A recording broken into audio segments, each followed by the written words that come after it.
Get to work!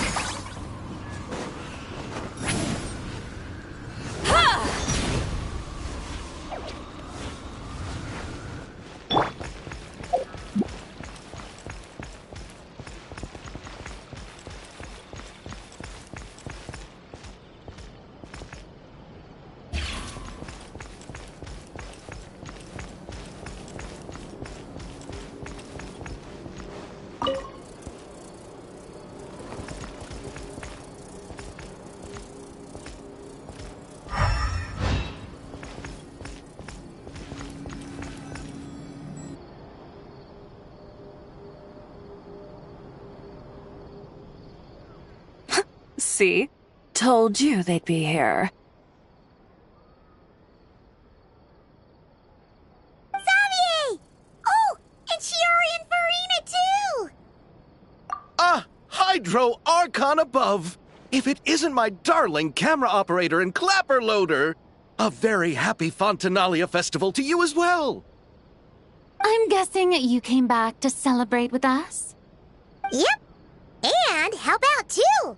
Even though the last festival had some unexpected hiccups, making the film was still super fun.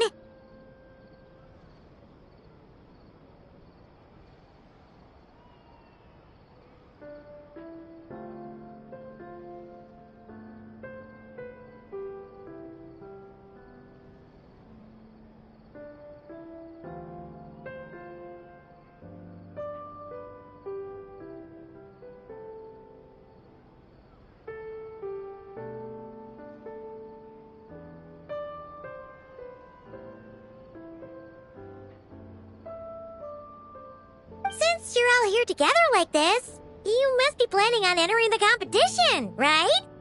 Of course! A celebration of the entertainment industry. No one who's anyone would choose to sit this one out. It only happens once a year, after all. Fontaine Fashion Week might be more my speed, but the film festival brings in a lot of orders and boosts brand recognition, so I wasn't going to miss out either. A few new awards have been added this year, too. Best Director, Best Costume Design, oh, and Best Camera Operation. Ooh, sounds like we've got work to do. Come on, tell us! What's Musketeer Pictures film gonna be about? Oh, about that. What's wrong, Xavier? What's with that look? Oh, man, you weren't scammed by some shady investor again, were you? No, even I'm not naive enough to fall for something like that again. Besides, thanks to the fine people here, Musketeer Pictures has more than enough funds to shoot without investors. And yet problems persist. Huh? What do you mean? Well, we were planning to replicate our past success and shoot a film based on a popular novel. But as we were holding auditions for the female lead earlier today, a striking young mademoiselle wandered in by accident. Her disposition was simply ethereal. The look in her eyes somewhat melancholic. Oh, I wish you could have been there. The awe I felt can scarcely be put to words. You had to be there, friend. No matter where she stood, it was as if her surroundings, even the air itself, turned into the perfect shot. Guess you found your lead actress, then? No, quite the opposite. My script is entirely unworthy of her. I fear it is. Nevertheless, I couldn't help but approach the mademoiselle to ask about her background and what brought her to Fontaine. What did she say? Sadly, she said her best friend was gone. After returning to her own homeland not too long ago, she decided to visit where her friend was from to remember them better. Oh, no wonder she looked sad. Yes, but that's when it struck me. Why not cast her as the lead in a film centered around her search for this old friend? Huh? You're gonna rewrite the whole script?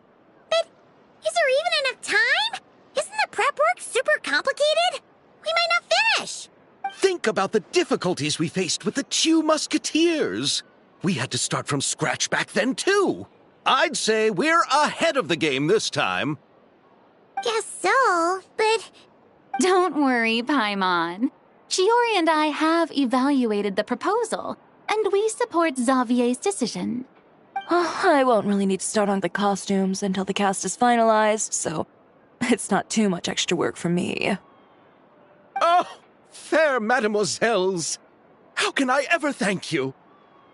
Finishing the script would be a start.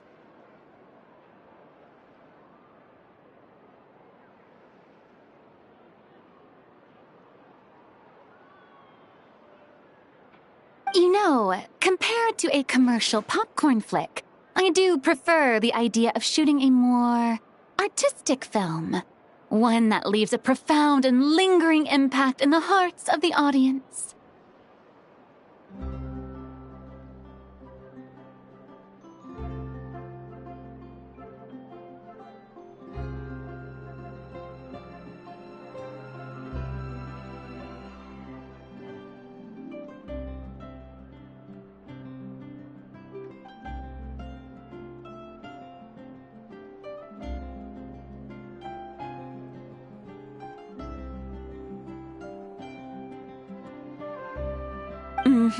I agree. True trendsetters are the people who dare to go against the grain.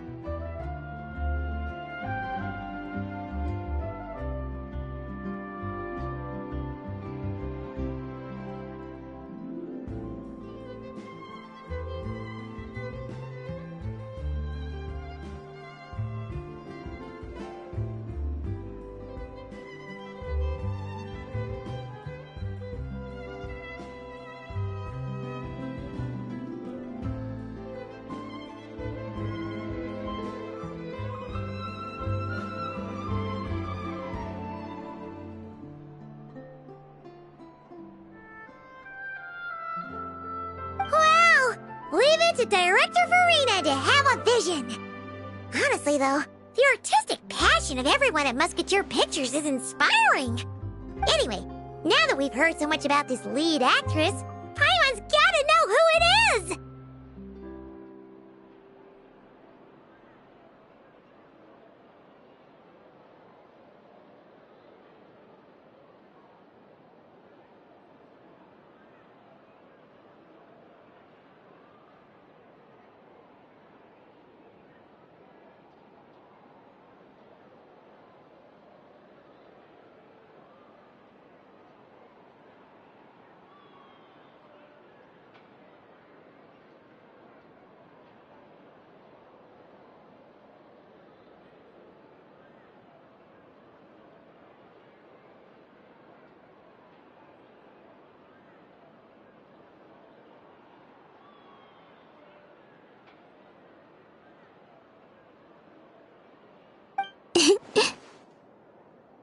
Ah! Columbina! What are you doing here? Hello.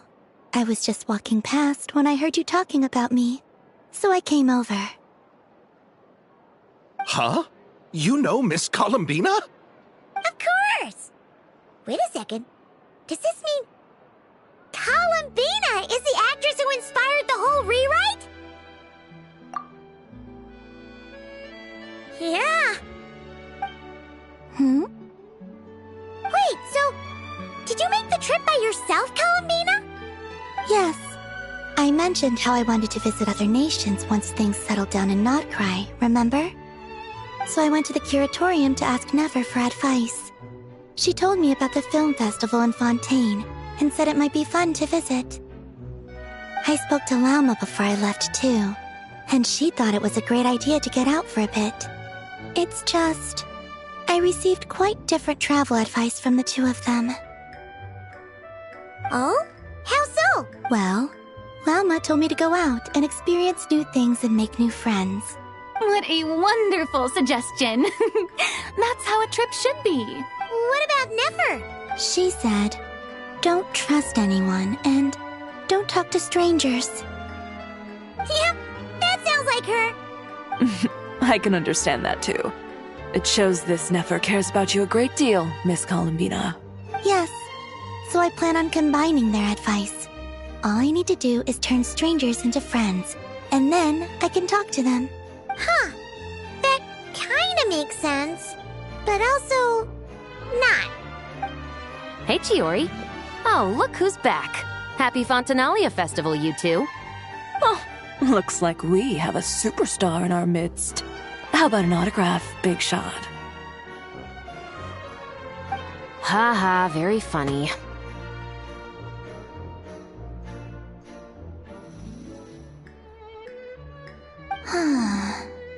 All settled then?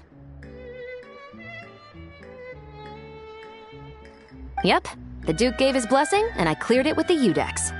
During the festival, inmates with good behavior will get a chance to spend some time on the outside. Under the stringent supervision of the Special Patrol, of course. Risley! It's been a while!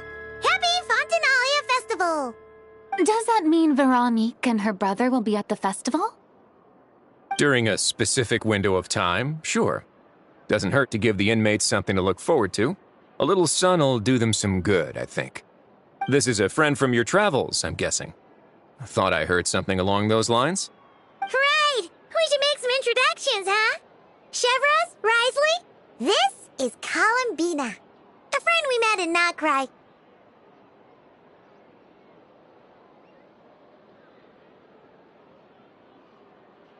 Welcome to Fontaine, Miss Columbina. I bet the weather's been quite an adjustment. Yeah.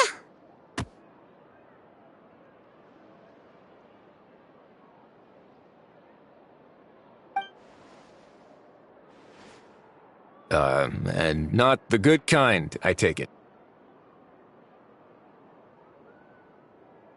No, I quite like it. It's a lot warmer than Notcry. Then what was the punch for? Oh, should I not have done that? The flowers that bloom here are so vibrant, and the people are so kind. I just wanted to become friends as fast as possible. Ah, so that was meant as a gesture of friendship. Is that right, Miss Columbina? Mm-hmm. Isn't that what friends do? Right. Might have been a bit premature in this instance, though.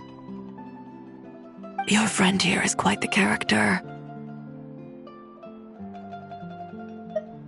Good thing we said something. You weren't seriously gonna go around punching every single person in Fontaine, were you?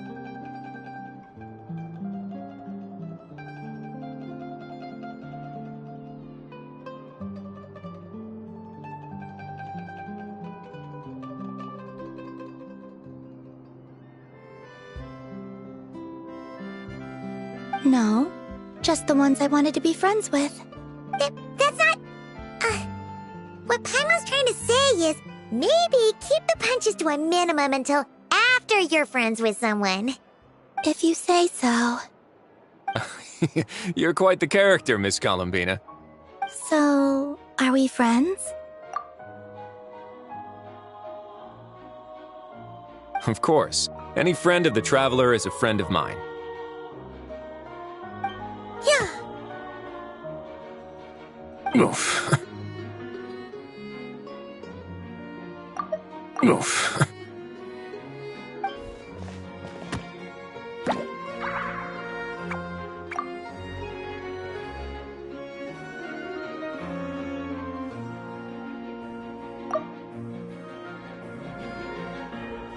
When it comes to friends, you sure know how to pick 'em. When it comes to friends, you sure know how to pick 'em. So Miss Columbina is the lead actress I've been hearing so much about. The whole thing about her aura is starting to make more sense. You gonna be part of the film this time too, Shivers? That was the plan. But now that Mr. Xavier has changed the direction, I don't think I'm in quite as many scenes. It's all for the best, though. A different crew asked me to help consult on some of their musket work. Oh, sounds like our trusty musketeer is as popular as ever. I'm just going where I'm needed. I'm more than willing to help with whatever this production needs as well. Ah, well, speaking of, would you happen to know if there are scenic locations around the court of Fontaine that other crews haven't booked? The festival's pretty popular this year, so there's not a lot left. You might just have to talk it over with the other productions and see if they'll let you squeeze in here and there. I see. Having trouble finding a filming location? Yes, we made a last-minute decision to go down a different route, so the indoor locations we reserved are no longer a good fit. And it looks like all of the best outdoor spots have been taken. You know, I might know a place. Good views, good atmosphere, and no production team has snatched it up. That sounds perfect! Where is it? You want me to reveal it just like that? Come on, let it be a surprise. As much as that sounds riveting, I think we should divide and conquer. You go do that, and Director Farina and I will take Miss Columbina around the city to discuss lighting and styling. Is that all right with you, Miss Columbina? Traveler? Yeah, everyone here is our friend. So don't worry about a thing and just focus on enjoying your trip. Okay. All right, then the Traveler and I will go check out this potential filming location. It might even give me some inspiration for the new script. I'll leave this to the Duke then. Until later, everyone. Maybe we'll run into each other on set. Okay then. Lead the way, Risley. Paimon's not built for suspense. Let's get this show on the road. Who said anything about roads? Huh?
It'd make quite the grand backdrop for a film, don't you think?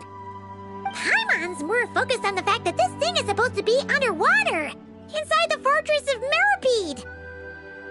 True. And keeping up with the maintenance on a vessel this big is a lot of work.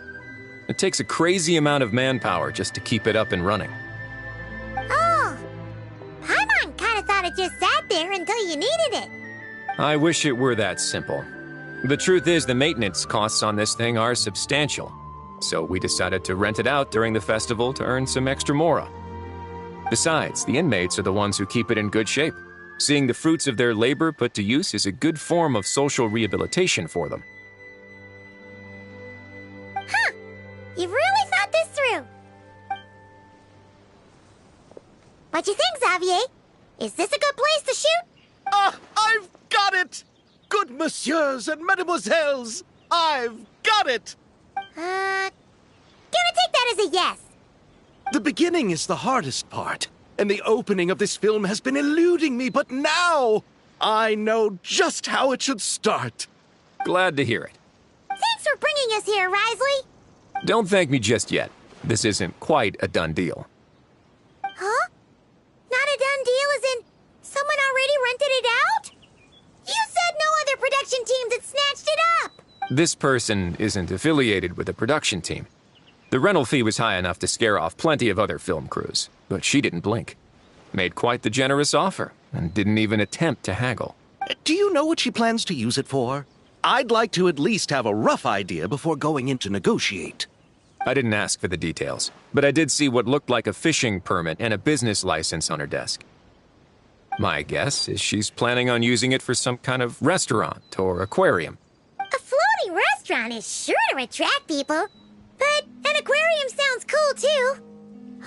The views from the ship make it a great spot for a date. The winglet might not be under my command right now, but it's always nice to see her admired. A film is sure to drum up some good publicity as well. I do hope we can work something out with the current captain. Well, guess we should head over and talk things out then. Best of luck.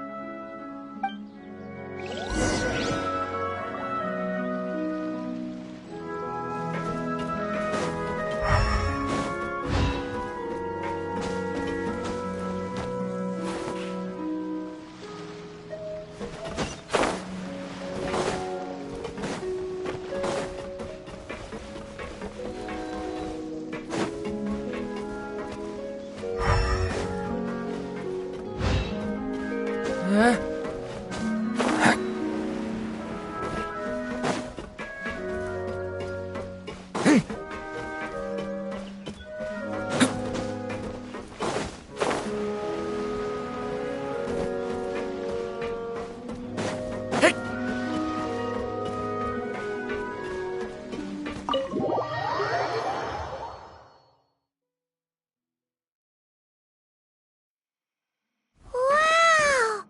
The winglet seems even bigger up close. The rooms are so spacious. Wonder who rented it out. Hello? Anyone there? Perhaps the captain had business to attend to elsewhere. But why rent such a massive boat just to have it sit here, without even leaving so much as a note? Let's try again. Anyone there? Hello? Seriously? Right now?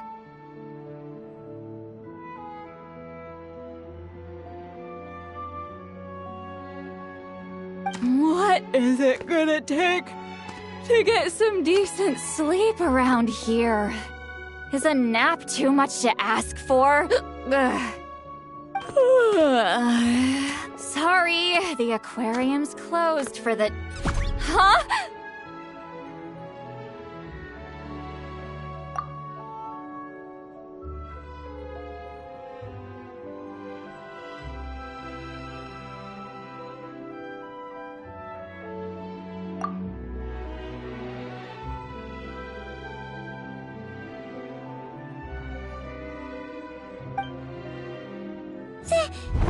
Sweet Lolly? Traveler! Paimon! Hold on.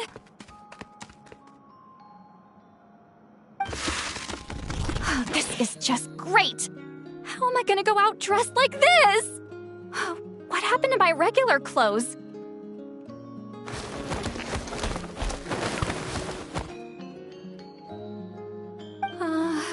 The wash! I put them in the wash after I drank too much and fell into the fountain. Oh, this can't be happening! Am I seriously gonna go out like this? Think we might have caught her at a bad time.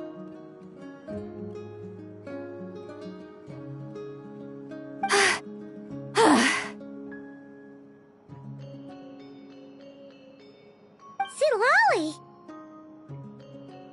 I don't want to hear it. Hear what? A single word about what I'm wearing. No comments, none. Is that clear?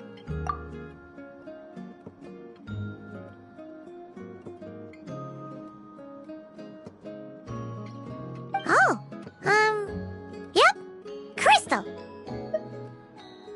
Huh? You think so? No, wait, I told you not to say anything!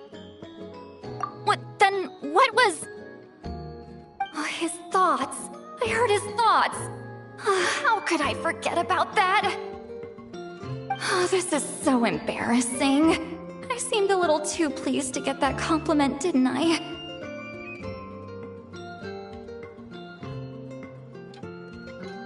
Wait, the mind reading went both ways. Does that mean the Traveler's hearing all this too? Oh, you clearly did!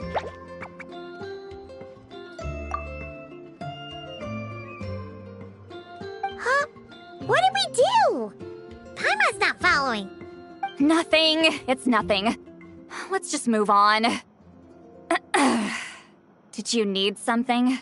You're not here alone, I see. Hello, I'm Xavier, a film director and producer from Fontaine. I meant to introduce myself sooner, I just didn't want to, interrupt.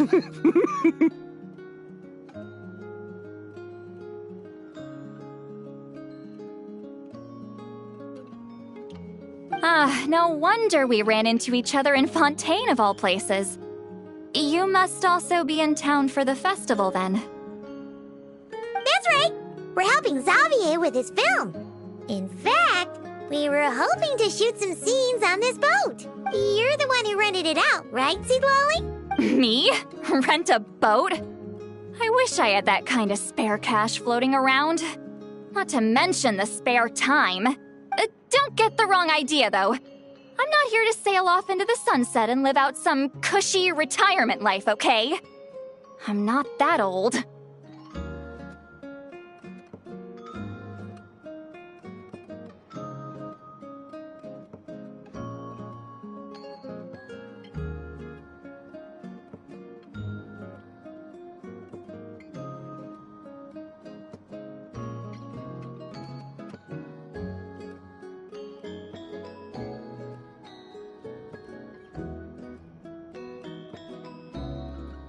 Then why are you dressed like... how did you end up staying aboard the Winglet?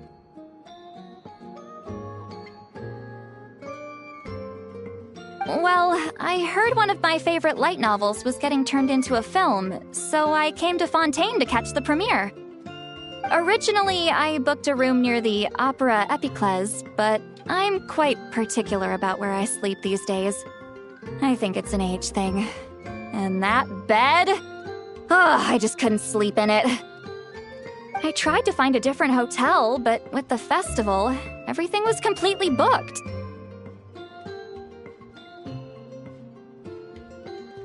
Just as I was worried I'd have to sleep under a bridge or something, I happened to spot a help wanted sign on the side of the road. Oh, so you're here to take care of the boat? No, I was hired to man the front desk.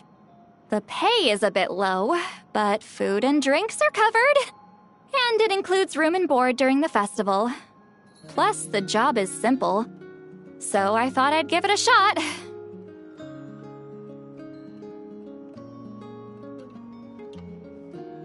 Wow! They actually thought you'd be a good fit, huh?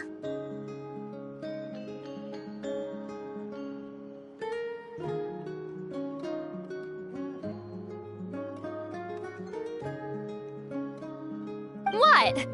You don't think I'm cut out for it? All I have to do is tell people the aquarium isn't open yet. Other than that, I'm free to do whatever I want. It's a pretty sweet gig. That's all? Yeah, I was also kinda shocked. But it's not a lie. Head downstairs and see for yourselves. There's nothing but empty tanks. Not a marine animal in sight.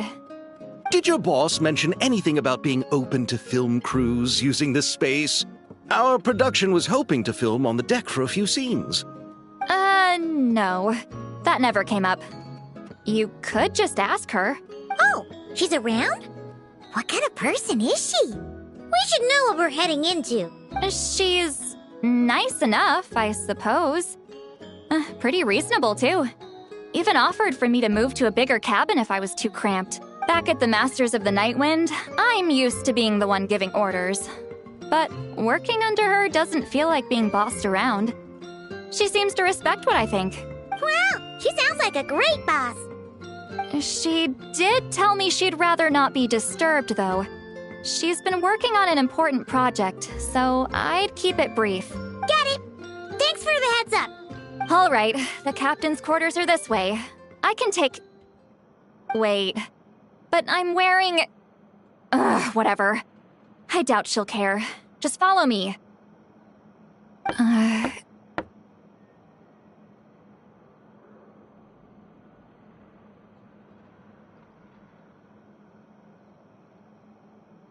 Miss Guillotin? These visitors were hoping to ask you about something.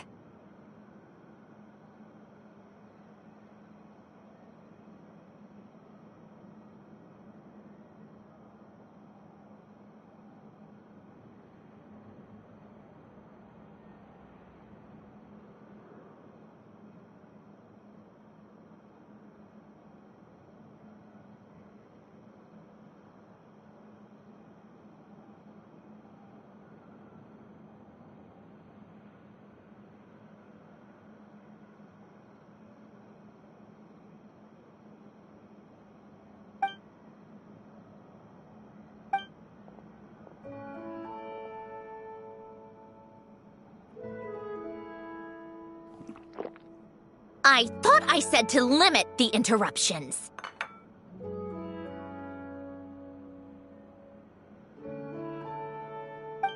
Just tell them the aquarium is still...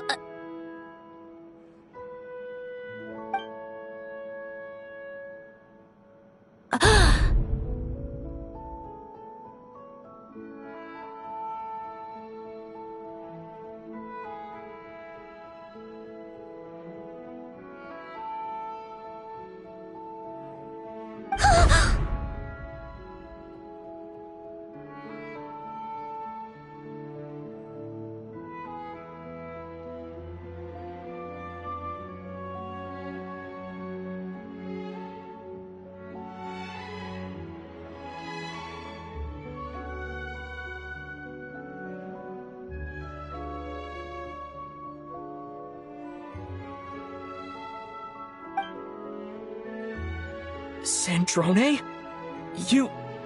You're here!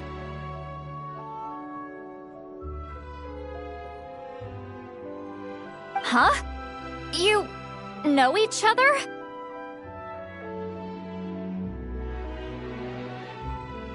Are you okay, Sandrone?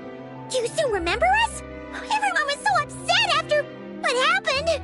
We all missed you so much!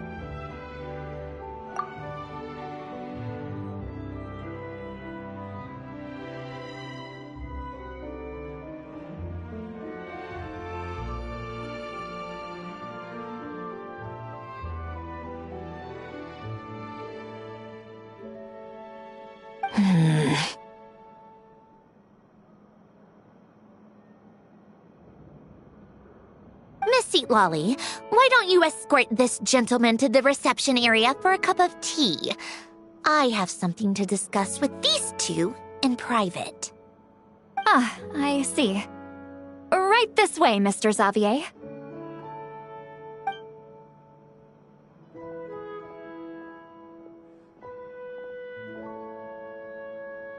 Centrone? I really can't go anywhere without running into you two, can I? Are you okay? During the battle, your core... It was... Destroyed by that bastard Dottore. That's right. But as you can see, I'm fine now. No major issues. Or at least, there shouldn't be. Oh, what a relief! Oh, why didn't you tell us sooner? Or come back to see your friends? Now that I have the chance, I just want to say... Thank you for saving me.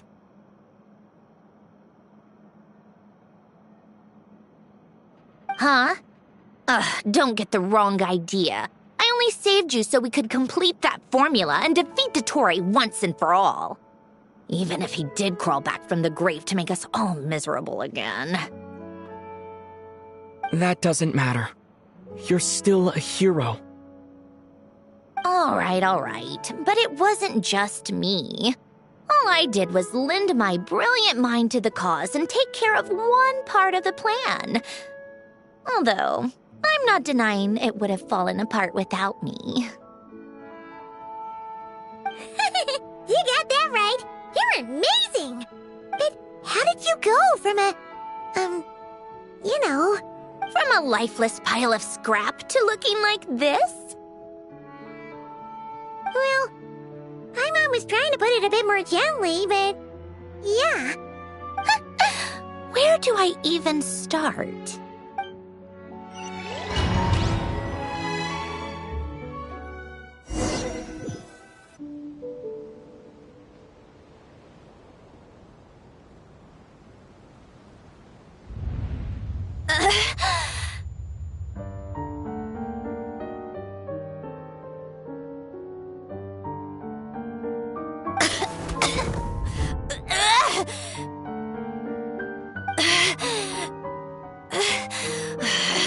Curse it all! Where am I? Did we do it? How much time has passed?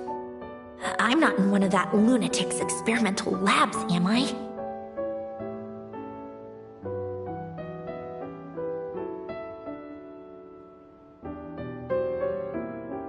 Wait, Fontanian decor.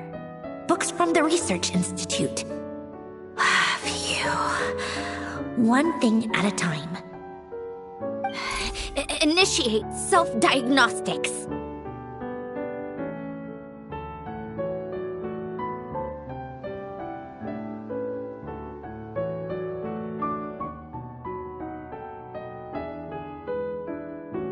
Assess the extent of the damage.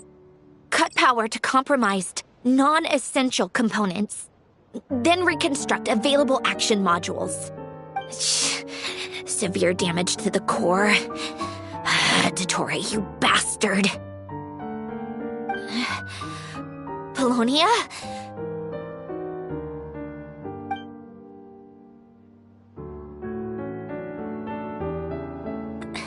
Polonia, wake up! Activate!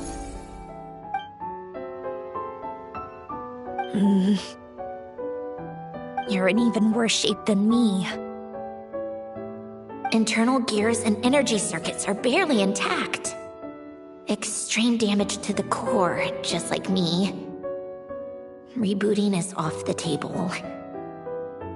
Even if I could repair the damage, I don't know if... You used up all your critical energy in those final moments, didn't you? To protect the core of that guy in the hat, and the numerological array.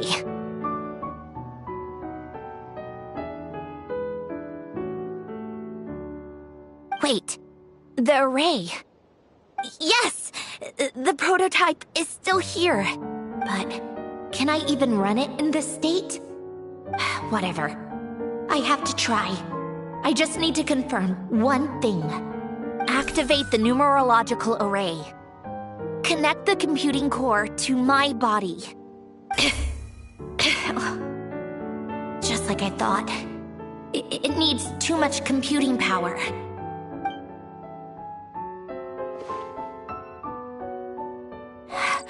Cut off power supply to all functions except the thinking module.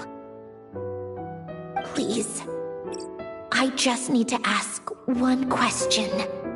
Initiate query regarding the 3 moon sisters. How many living moon goddesses are there in possession of the Trilunar Authority? 1. It worked. You did it, Columbina. You made it back. But how did I survive?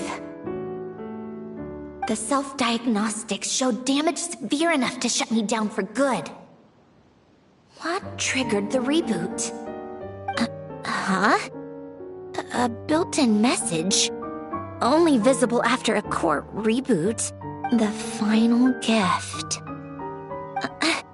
Lynn! Were you the one who gave me the second chance? But why now?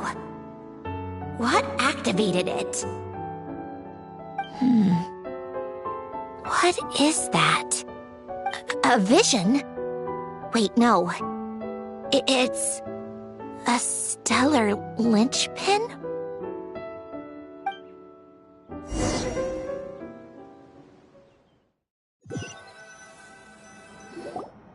A stellar linchpin?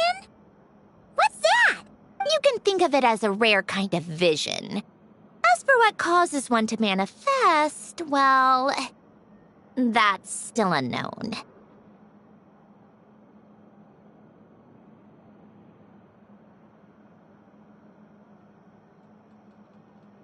But in Snezhnaya, or in Afatui's research at least, it's believed to have some connection to the third descender.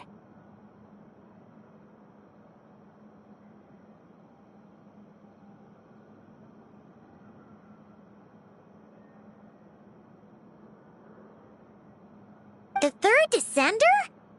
We knew his remains were used to create the Gnosis, but this is the first we're hearing about a stellar linchpin.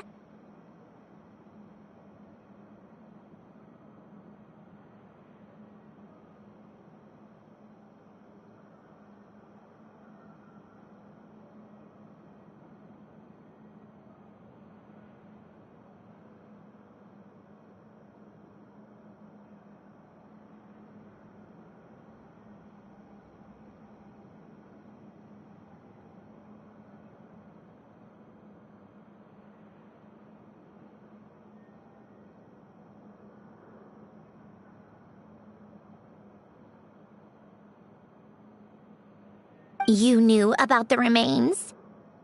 Right, of course. Look who I'm talking to.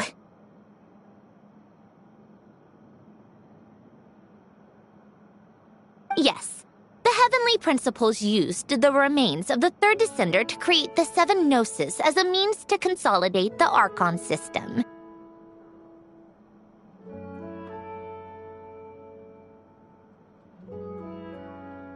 Visions result from that same system, so extrapolating from there, it's clear that the manifestation of a vision is also, to some extent, related to the third descender. Still following?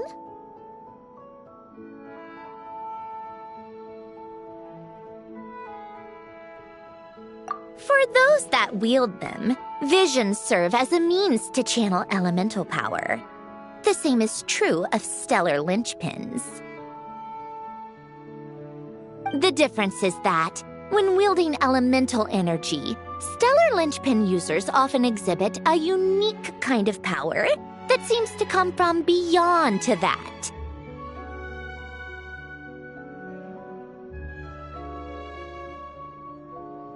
It's believed that, When a stellar linchpin manifests, impurities from the remains of the third descender get fixed in place. Hence, the name. That's also believed to be the source of the strange power I just mentioned.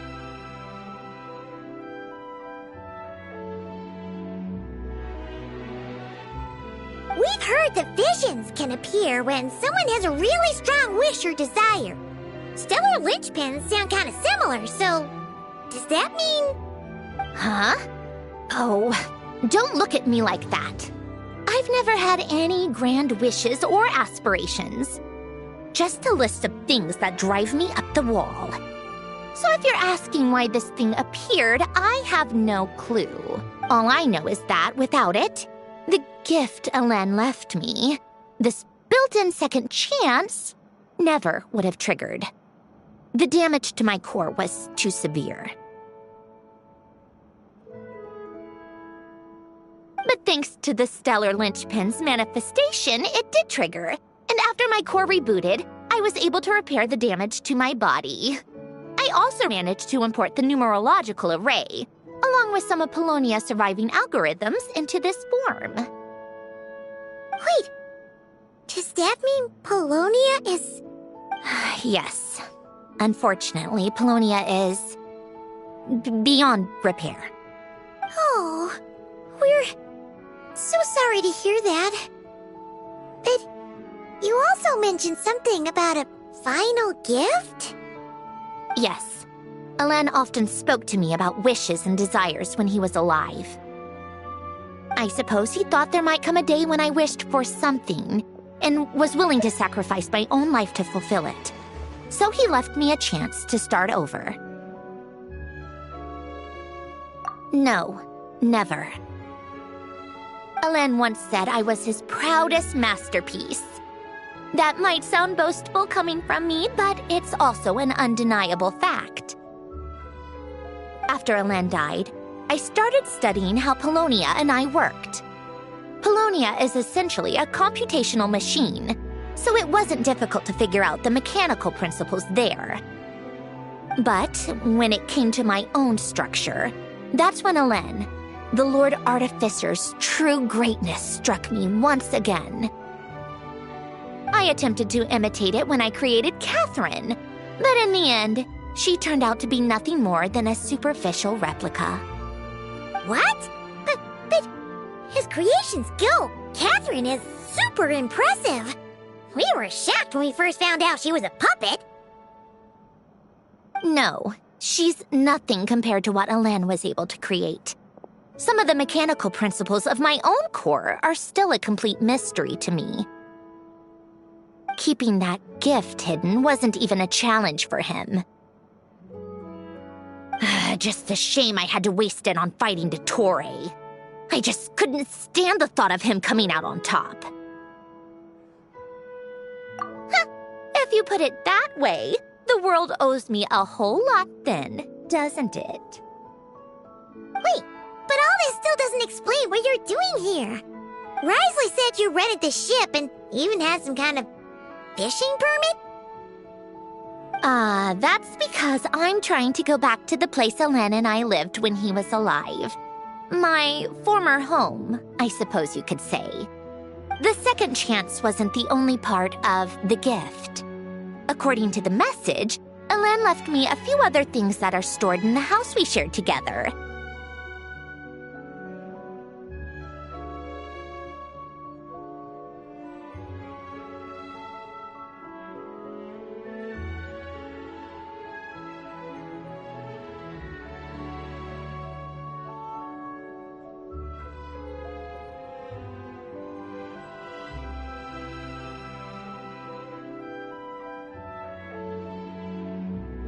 I'm hoping that whatever he left me can help fix certain anomalies in my rebooted core. And help me understand why I received a stellar linchpin in the first place. Okay, so go back then. What does that have to do with fishing? And to think I'm talking to the saviors of Fontaine. Did you forget that the water levels have been rising for centuries? I can't just go back to the place I used to live because now it's underwater. right. With the rising water levels and changes in terrain, it's not just a matter of finding where it is, but also clearing away any sediment or debris.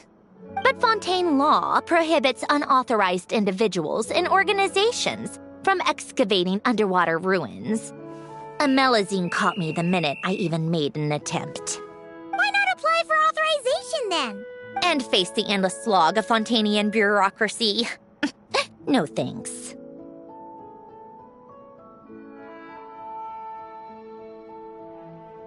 Besides, I'm a Fatui harbinger.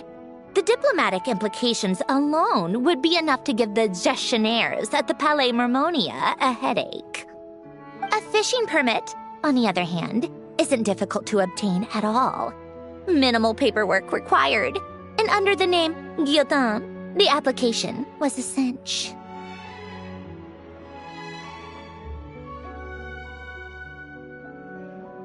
So you're exploiting a legal loophole? Am I? That underwater home belongs to me. If I happen to chance upon it while doing some fishing, what's the issue with that? Of course, I do have to catch some fish to put in the aquarium, just in case the gestionnaires come to check up on things. That's also the reason I hired someone to man the front desk. Huh? But isn't that kind of a waste? You went to all the trouble of getting a business license and rented out this giant ship, just for show? If you want to run an aquarium that bad, be my guest. Use the facilities however you want. I'm certainly not going to stop you. All I want is to go back home and see what other gifts Alain wanted me to inherit. Hold on. Enough about me. What are you two even doing here?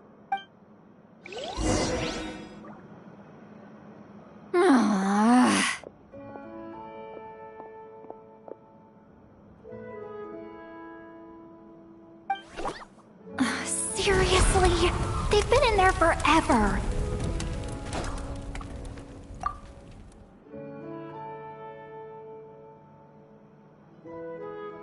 The reaction when they saw each other was strange, to say the least. They're lucky I was nice enough to leave the room and give them some space. Back in the Masters of the Nightwind, I'm the one who gets to kick people out.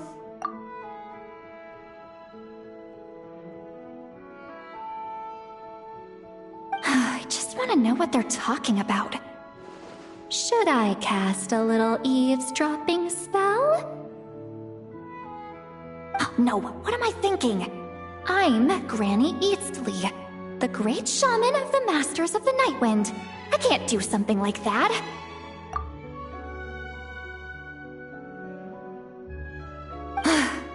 This is just ridiculous. Making me wait out here for so long? Where's their respect for their elders? Ah, here they are. Were you back there arguing or something? What took you so long? The two of you are already acquainted with Miss Guillotin, then? Oh, yep. But don't worry, we got everything sorted. Sandrone agreed to let us shoot on the ship, but it has to be when she's not here. When she's not here? That's right. You'll excuse me if I didn't exactly ask for this little reunion. I wasn't planning on seeing anyone. Like I said, my core is severely damaged. Even with the gift, there are anomalies that are making things unstable. I don't even know if I can continue to function without issues. So the priority is to fix these anomalies and get answers to my own questions. Then, I can see the people that need seeing. Anyway, just let Sandrone know when you plan to film Xavier, and she'll, steer clear. I do hope I'm not causing Miss Guillotin too much trouble. No! She just wants to keep a low profile for her own, complicated reasons. She doesn't want anyone else to know she's here. Understood. I'll be sure to keep that in mind. Oh, and see Lale? Huh?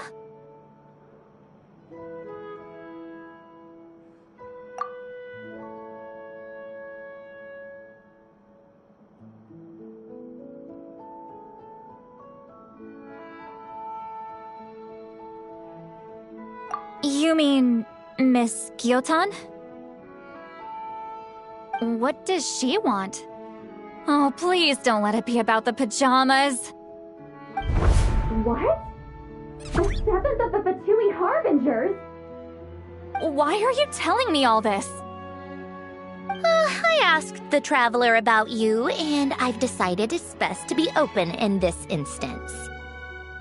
I can understand if you would rather not work for a Harbinger. Regardless, the room on the ship is yours to keep.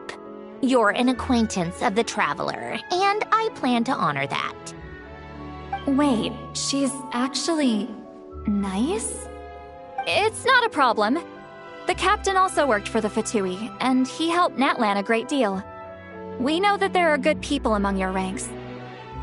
Besides, I've been around long enough to know what it means to earn one's keep. This isn't Natlan, and I don't expect special treatment. Besides, sitting at a desk isn't exactly back-breaking work.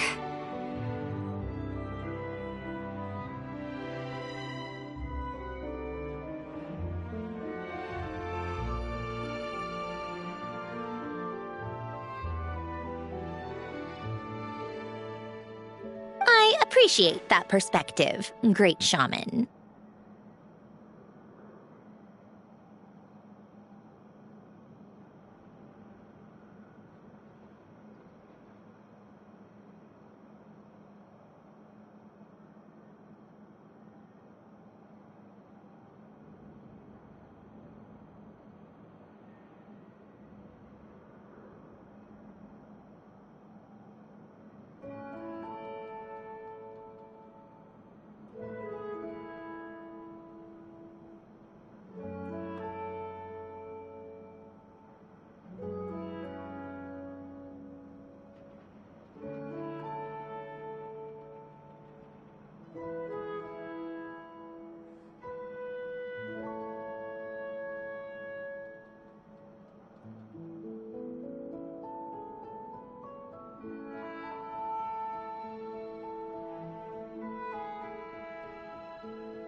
Seat Lolly. Just call me Seat Lolly. That title makes me sound so... old. Well, Seat Lolly, the Traveler and I are looking for something, so we'll be heading underwater together soon. I'll leave the ship in your care while we're gone.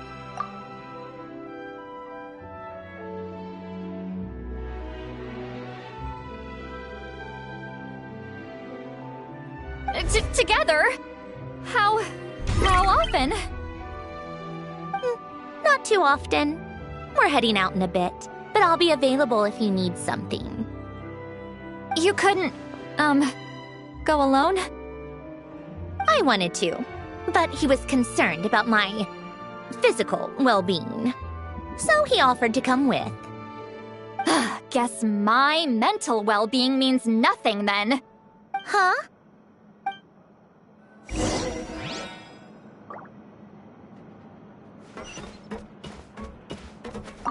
Just be quick about the whole thing.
Each day is a new page in my story.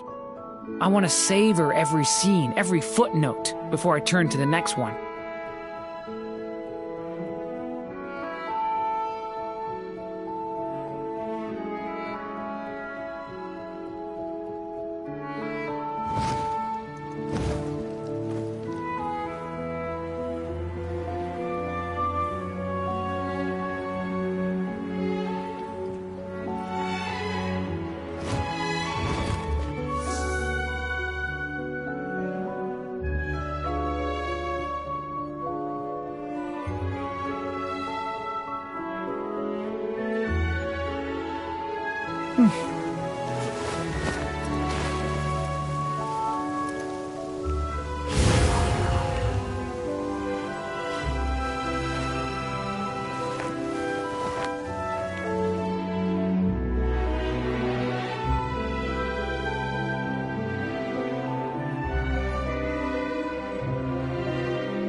Can I stop here and play? I mean, take a stroll. I won't go too far.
Each day is a new page in my story. I want to savor every scene, every footnote, before I turn to the next one.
Miss Guillotin is so generous. We talked it over, and she agreed to let our crew come over and do some test shots while you two are out.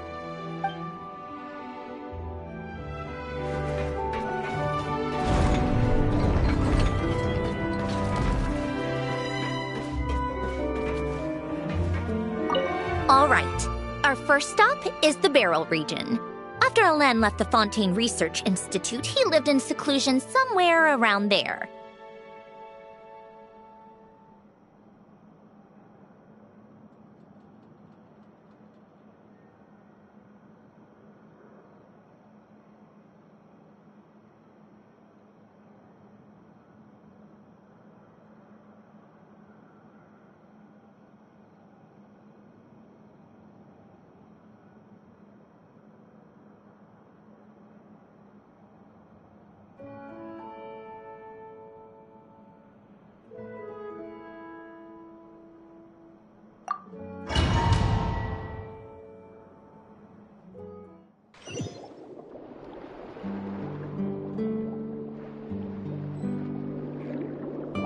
Huh. This place has changed a lot. Guess I really have been gone for a long time.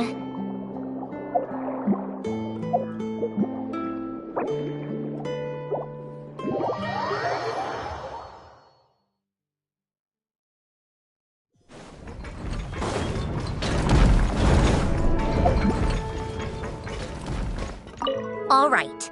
Our first stop.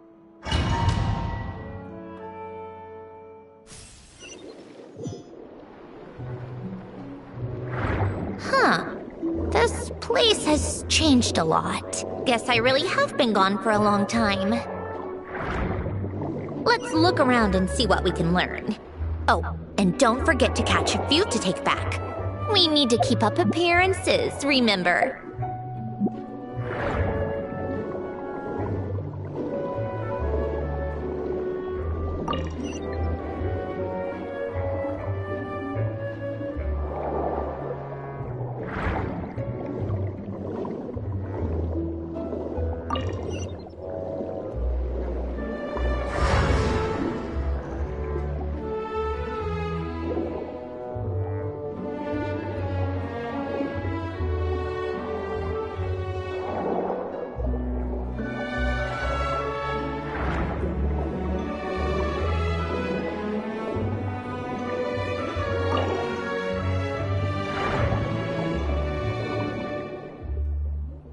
Poisson isn't too far from here, right? It's all a bit nostalgic, I guess. Back when I lived here, all this was still above water. All right, I have a general understanding of the terrain changes and sediment accumulation. We can stop here for now.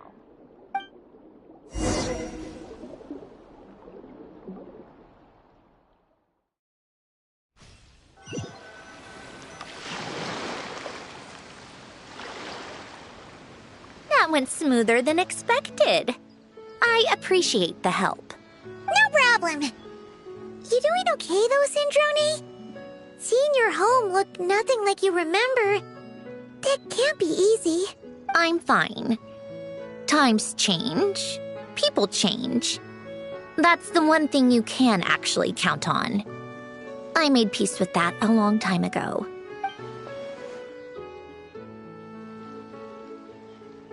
You should head back and put them in the aquarium tanks. We finished ahead of schedule, so your crew is probably still on the ship. I'll follow in a bit.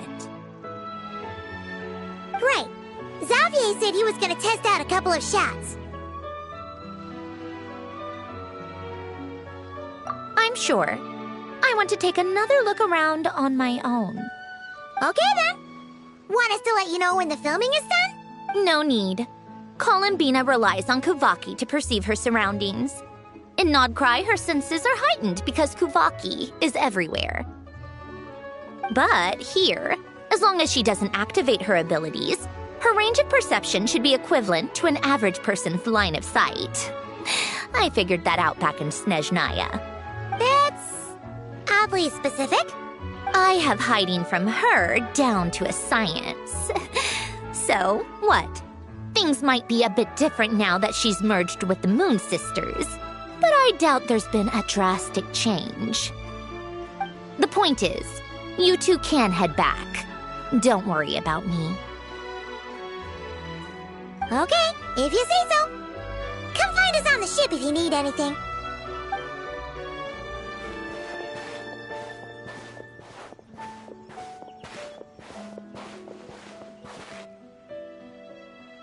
What did you leave for me, Ellen? Did you know I would come back? Or did you make it so I would have to?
Unsteady. Bet you weren't ready for this.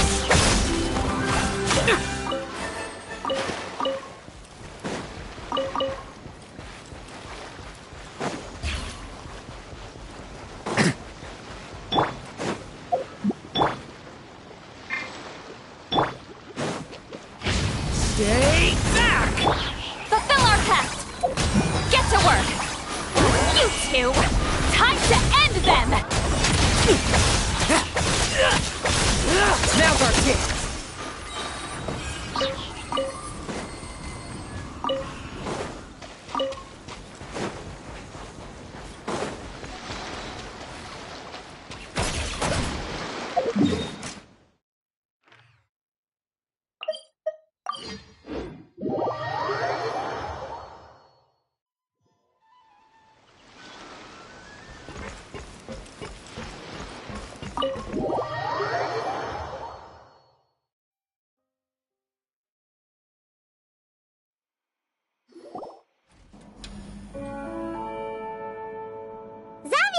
We're back!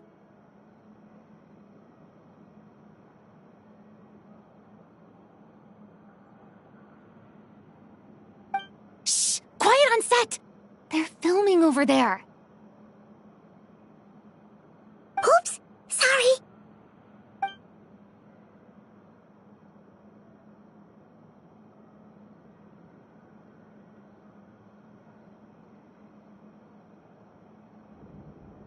What's your take, Detective?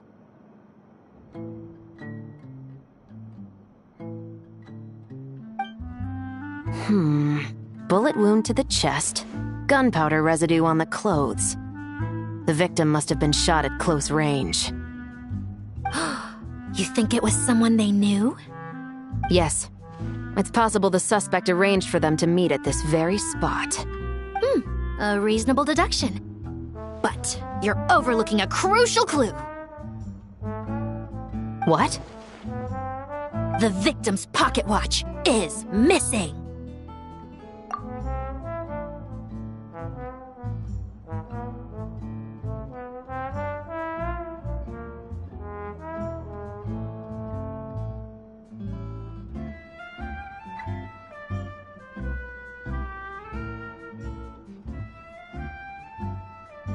And cut! I think we got it! Good work, everyone! Phew, finally. Acting was nerve-wracking for me when I first tried it too. Just loosen up, and you'll get used to it in no time. Severus! Charlotte! Oh, hello there, you two. You're filming here too? Oh, so Charlotte's crew must have been the one that asked you to help out, huh, Severus? Yep. They heard about a potential filming location and wanted to come check it out. But when we got here, your crew had already beaten us to it. Luckily, Xavier and our director, Lapine Pauline, go way back. In the end, we agreed to just share each other's filming locations.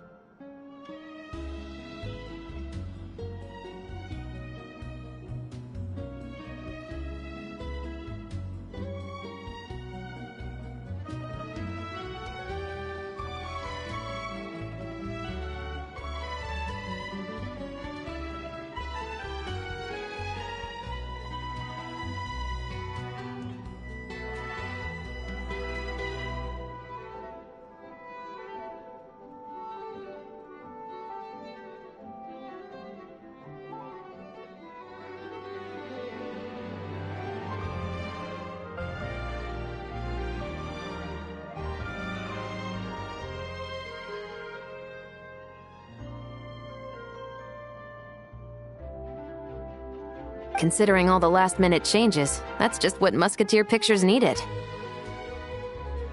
For sure! Based off the scene just now, you must be the star of the film, Charlotte! You bet! This detective costume really suits me, don't you think? Oh, for sure. You're already right at home lurking in the shadows taking pictures of this and that. Add a notepad and you're practically method. Thanks, Miss Chiori. I appreciate the compliment. That didn't sound much like a compliment to Paimon. So this is a film set? It looks like a very happy place. This must all be quite new to you, Miss Columbina.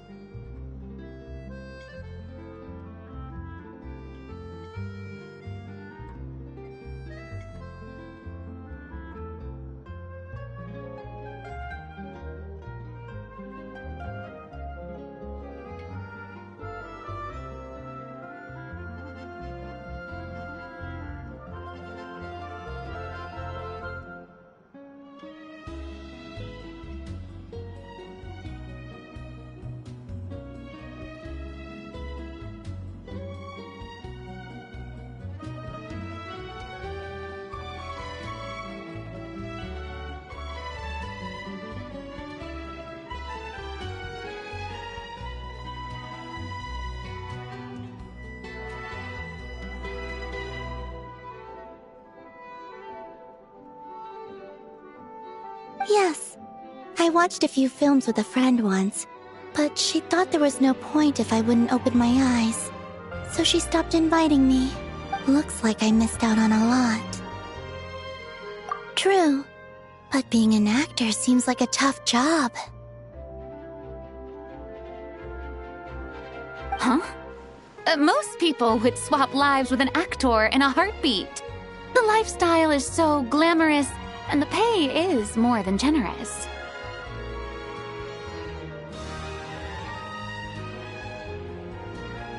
But they have to act out lives that aren't their own, with the whole world watching on in judgment. If they don't do it justice, it must feel like they're letting people down.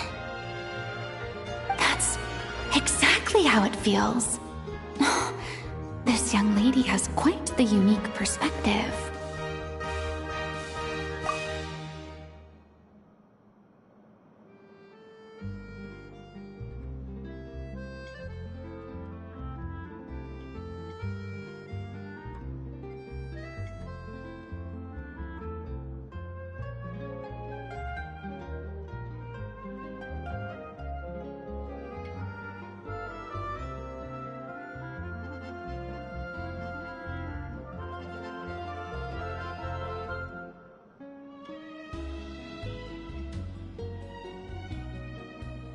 Well, that's true. But these actors are here because they want to be and they think it's fun. Most of them, at least. Not to mention, the film we're shooting is based entirely on you, Miss Columbina. You just need to be true to yourself. I don't have to pretend to be someone I'm not? Not at all. Authenticity is what we're after. For example, this first scene opens with you on the boat, sailing to your friend's homeland. You just need to think about that moment in the story and picture how you would feel. Oh, okay. We're all here? Wonderful! Let's head to the deck and get shooting. Oh, and this is for you, dear Paimon, your clapperboard. Whoa! Is this the same one Paimon used for the Two Musketeers?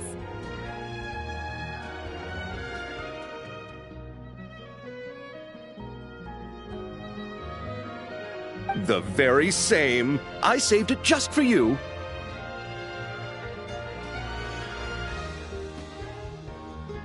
Thanks, Xavier! Feels like being reunited with an old friend. Of course! That said, I have a different job in mind for you this time, Traveler. Our film is focusing on a single protagonist, so conveying the subtle changes in her state of mind is of the utmost importance. In addition to the actor's own performance, another way we can convey that is through lighting. Huh? But there's already a lighting specialist, isn't there? Yes, but it's clear the Traveler and Miss Columbina share a deep bond. You might have a better chance of understanding her frame of mind in certain scenes. Oh, that makes sense. So, what do you say? Willing to take on the role of lighting specialist? It's settled! I leave the job of translating our leading lady's inner thoughts in your capable hands.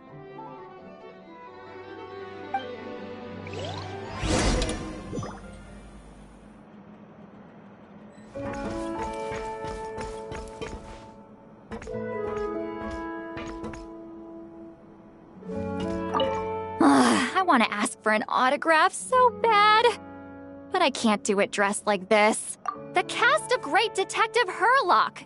Duh! I came all the way here just for the premiere. But I didn't expect to end up on their film set. My laundry just won't dry. The weather here is too wet.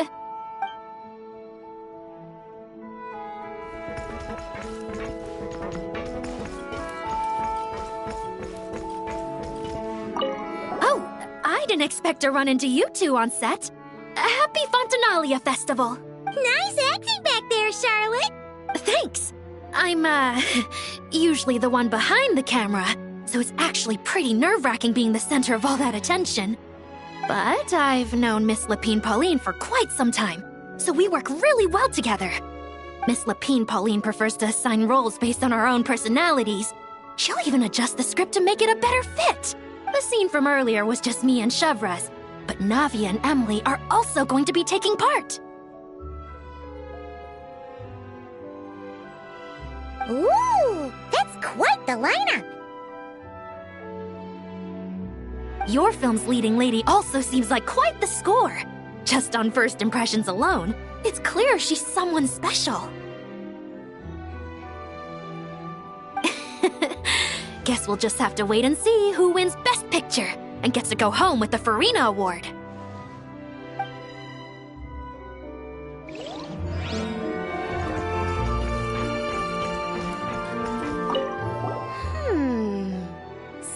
all the sets in place, things are looking even better than I expected. The actors are doing great, too. Editing it all together is gonna be a piece of cake. Bet I can finish it in one night. Hi, Lupine Pauline. Hey, you're back! The timing couldn't be more perfect. If there's one thing you absolutely can't miss, it's the Fontanalia Film Festival. And you're a director this time. That's so cool. It's all thanks to my apprentice, Nanette. She's the one who told me to read Great Detective Herlock in the first place. And then it struck me. This would make a great film.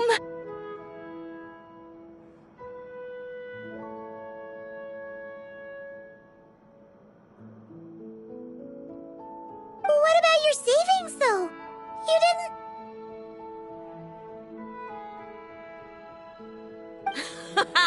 Yep, I went all in.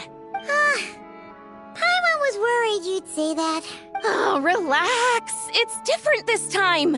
I met director Xavier back during my camera outsourcing days, so I got to know the industry a bit. I know exactly what our film needs and what the fans want to see. So be sure to check it out. I'm confident we've got a winner on our hands. Sounds like it. But we've got some filming chops ourselves.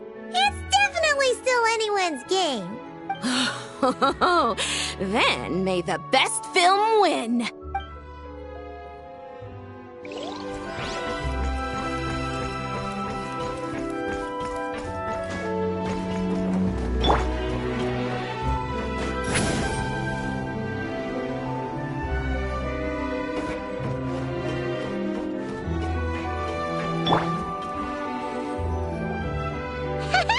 Paimon's having a bunch of fun filling up this aquarium.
Since Sandrone doesn't mind, we should definitely catch some more fishies and make this place extra beautiful.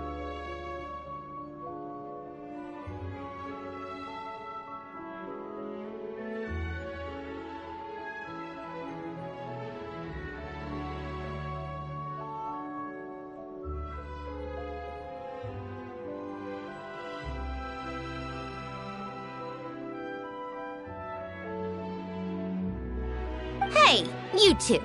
Come over here. Huh? Is everything all right? Here. This is for you. What is it?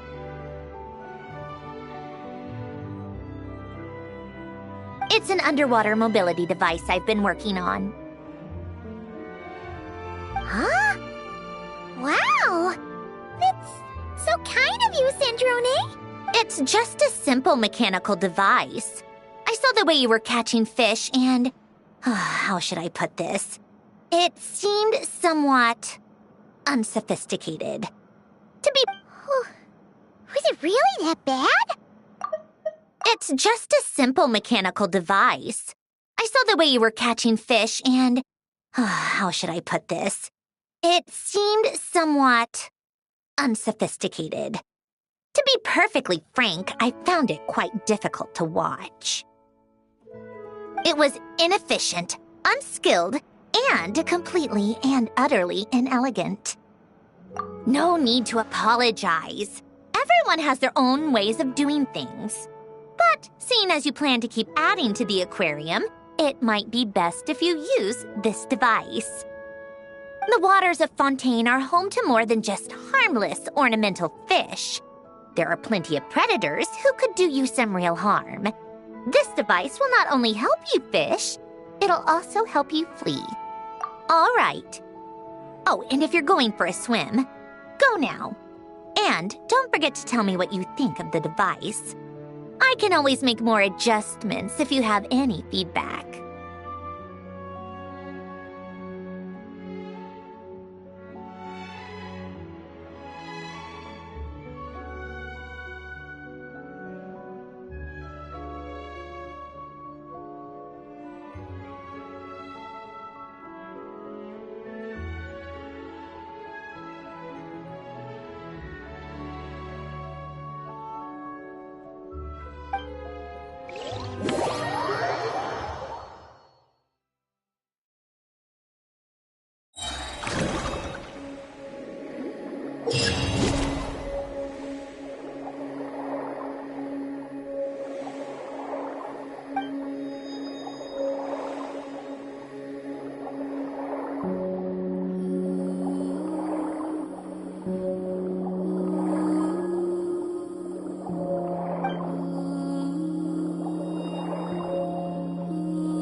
Struggle all you want.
How do I get along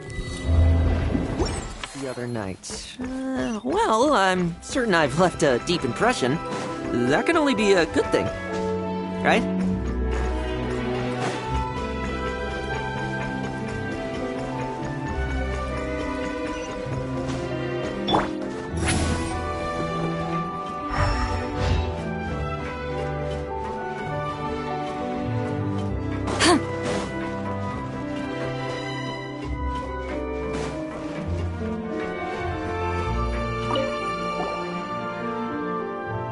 Hello there, Traveler in Paimon. Miss Gyuton mentioned you've been running an aquarium. Naturally, I accepted her invitation to come serve as a marine consultant. Great! With head nurse Siegeween around, we won't have to worry about the little fishies getting sick. Since you asked me to look after the animals at the Chevalmoran Film Fantasyland, I've picked up a few tricks of the trade.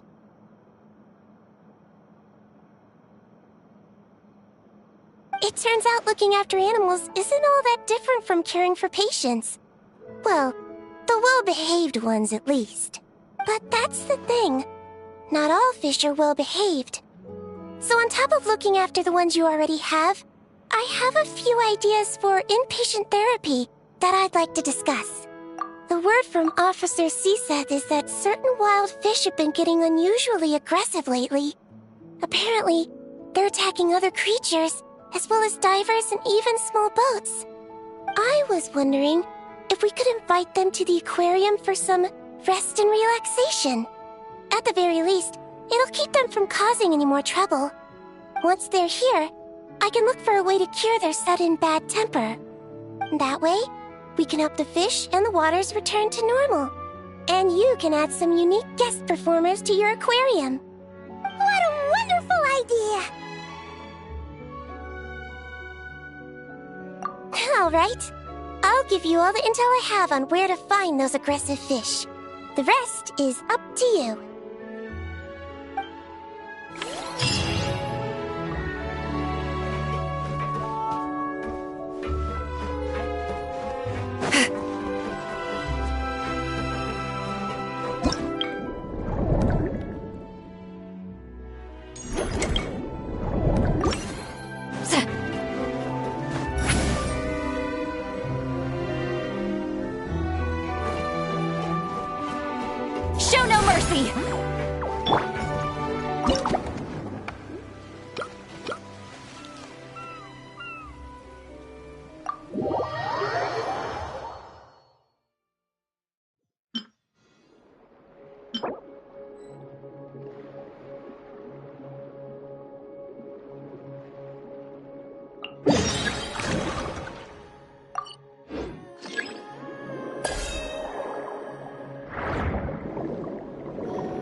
Mondstadt really is the place to be. Can't wait to get my hands on some apple cider.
how do I get along with the other knights?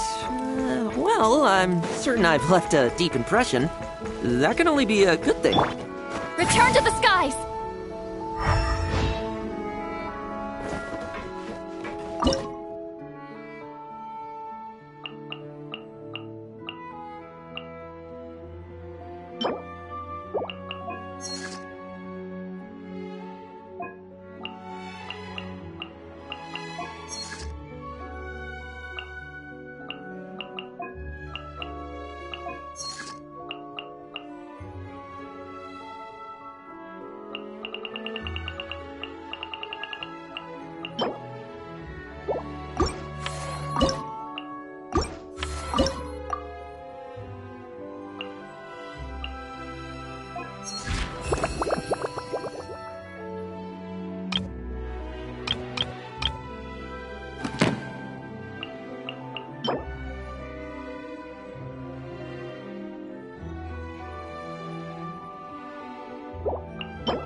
Return to the skies!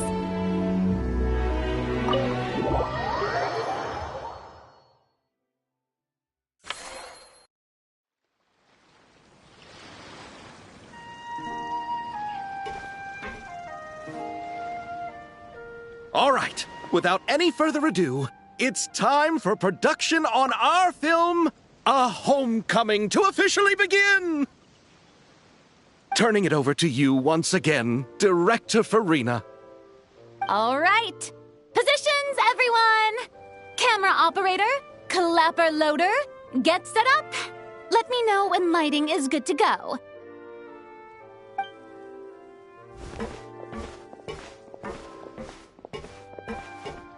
All you need to worry about, Miss Columbina, is hitting your mark.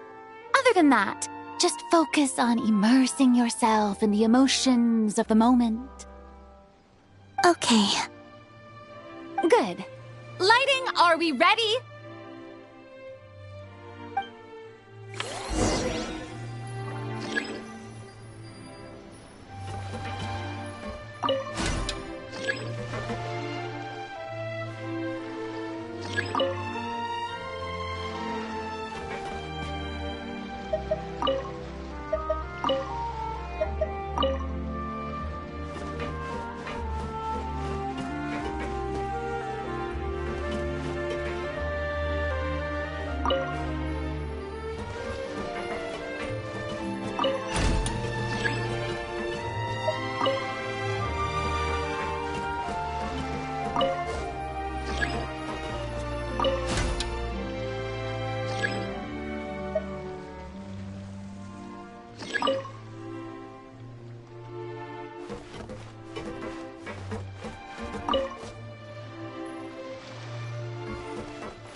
Ready. All right, quiet on set. 3, 2, 1, action. This is her homeland.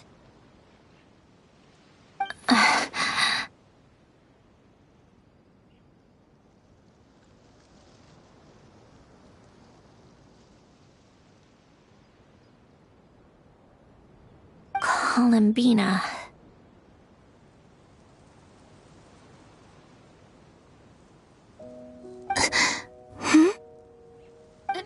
Cut! The emotions I'm looking for were definitely there. Let's just try to keep it a bit more natural. Oh, but definitely keep that gesture at the end. I loved how real it felt. You looked genuinely moved. All right, if you're ready, let's go for another take. Miss Columbina? That presence. It kind of felt like... Sandrone?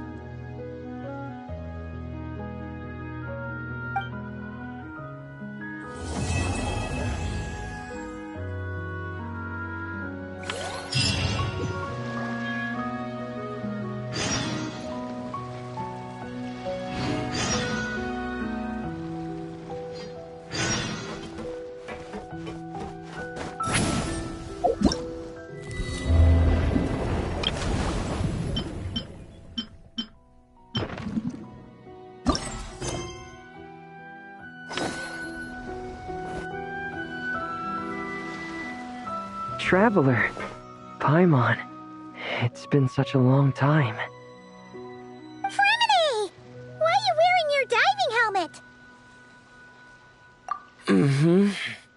Things down there have been a bit hectic lately. There are so many more divers right now, all in a frenzy to salvage sunken cargo. All I can do is try my best to lend a hand. The sooner we finish cleaning up, the sooner these extra divers can go back to their day jobs, and the sooner the seas can go back to their usual peace and quiet. I see. It must be really hard for you to adapt to all the commotion, huh? Thanks for your concern, Paimon. It's not all that bad, though. I've actually made a few extra finds. Things like unclaimed jewelry and antiques. Father said that if I salvage any pretty or valuable things, I should bring them here. She said you'd be able to find a use for them. Huh. Arlecchino sure is thoughtful. If you've got any pretty-looking ornaments that nobody wants anymore, we could use them to decorate the aquarium. Or even better, why don't we go salvaging with you? Are you sure? I wouldn't want to waste your precious time. Don't you worry about that. You already said we can keep any ownerless goodies you find. But how can we let you do all the work yourself? Taking the fruits of someone else's labor while we sit here twiddling our thumbs doesn't sit well with Paimon. In that case, I'll share everything the other divers have told me. Hopefully, that'll help narrow down your search. If you find anything that takes your fancy, feel free to make good use of it. However, some things are wanted by their owners, so if you find one of those, you'll need to return it. Understood! Please stay safe and don't stray into unfamiliar waters. If you run into danger, make sure to surface as quickly as it's safe to do so.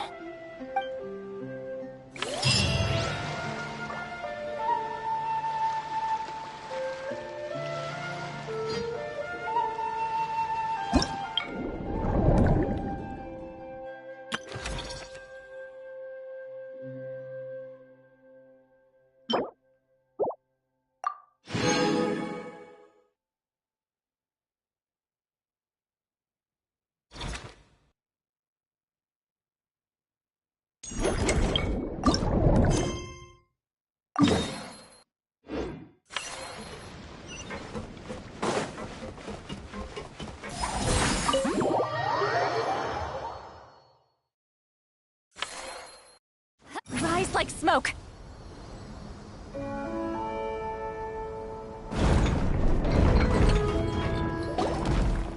Oh, you've been bringing back so many fish lately. The aquarium is starting to look like a real ocean habitat. We're practically pro fishy fetchers already. You appear to take great pride in your work. You betcha. But behind the sense of accomplishment, there's something else. Something more like... Yeah, that's it. That's how Paimon's feeling underneath. Why's that? Paimon's not sure. It just feels like something's missing. Oh, that's it. We're missing visitors to come and admire our amazing handiwork. You're saying you want to open the aquarium to visitors? Would that not be okay? If that's the case, just leave everything to us. We'll take care of advertising and all the day-to-day stuff. You just focus on your own work. If that's what you want. Huh? We only get 70%? Oh, right. Of course. Sandroni is the one renting this boat, after all. Ugh, you make me sound like some sort of tyrannical landlord. You're putting in the work, so you should get the lion's share. I'm not stingy like Pantalone. So that means you're giving us the all clear? Sure, you have my blessing. Just make sure it doesn't get in the way of my research. Woohoo! The Winglet Gloop Gloop Underwater Fisharium is officially open for business! Of course, you already thought of a name.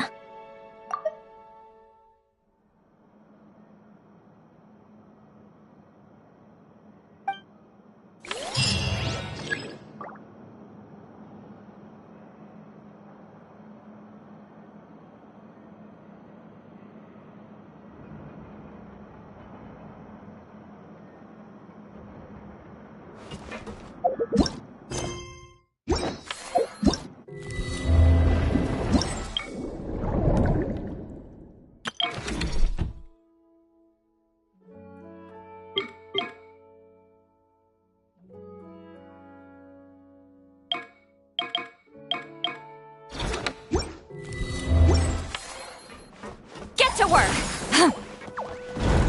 Rise like smoke!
Back me up!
Here's to a life where the drinks keep flowing and the Mora keeps rolling.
there's an extra pool here all of a sudden.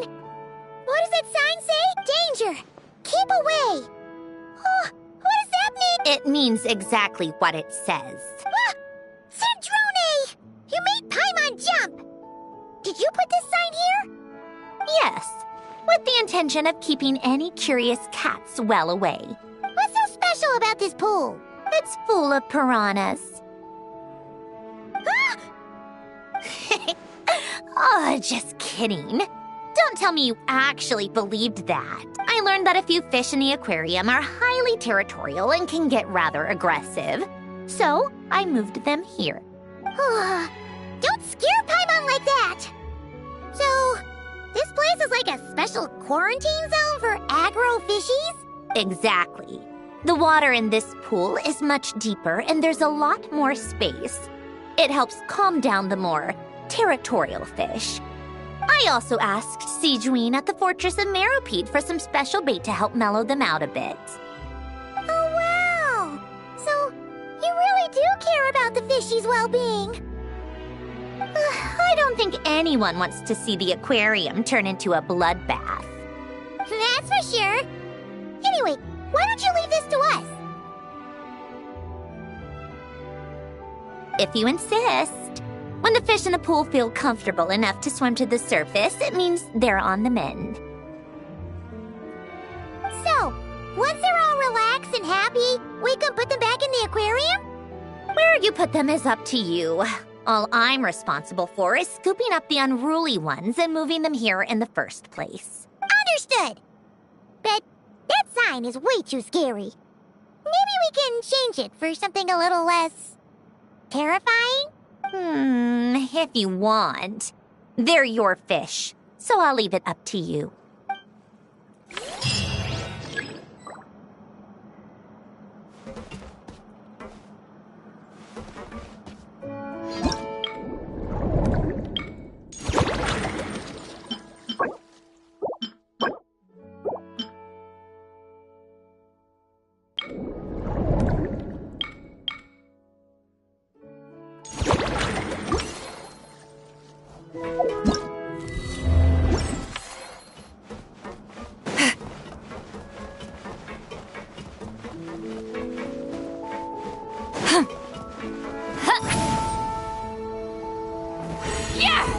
Incoming!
said that if everything goes smoothly, we should be able to pinpoint the exact location of her home today.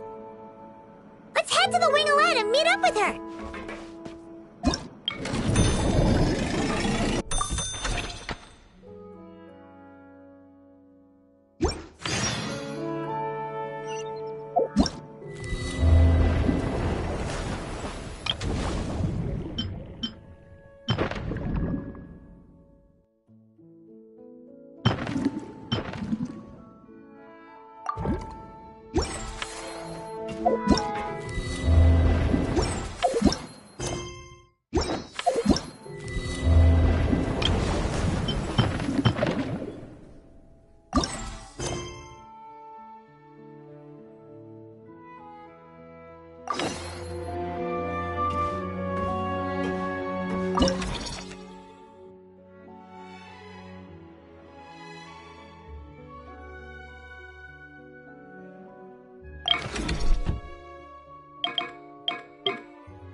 Ah, you're here.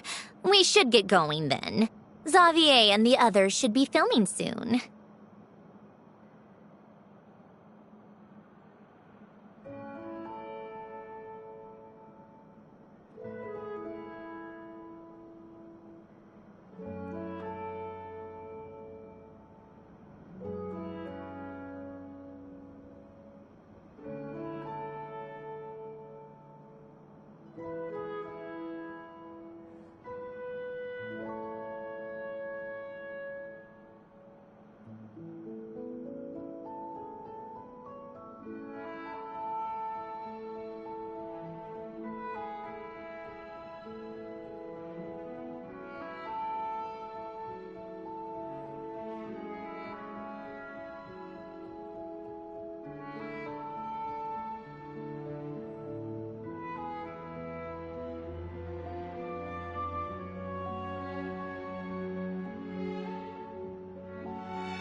Have you managed to figure out the location of your home yet?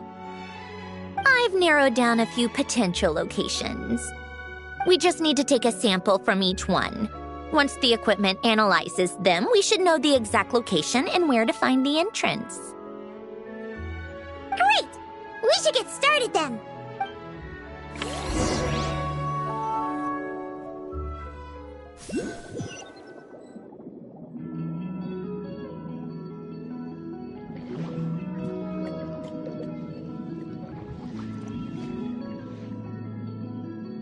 All right, let's get a move on. That should do it. Let's head back. The filming should be just about done. We made good time. We might even know the location by the end of the day. You sound pretty happy about that. Do I? I suppose I've just had enough of these anomalies I've been dealing with. The sooner I can fix them, the better. Anyway, enough chit-chat. We have work to do. Oh, but let's head in through the side door. I don't want to run into the crew on the deck.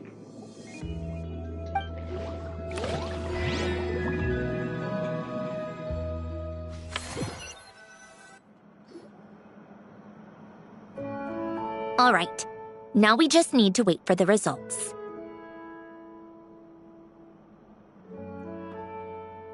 Since we have some time to kill, I suppose I might as well see how this aquarium of yours is coming along. You seemed quite enthusiastic about it, after all. It's really coming together!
Thank you for all your hard work, Traveler in Paimon. I have a pretty good understanding of our patient's condition now, so I've mixed them up some special melazine medicine.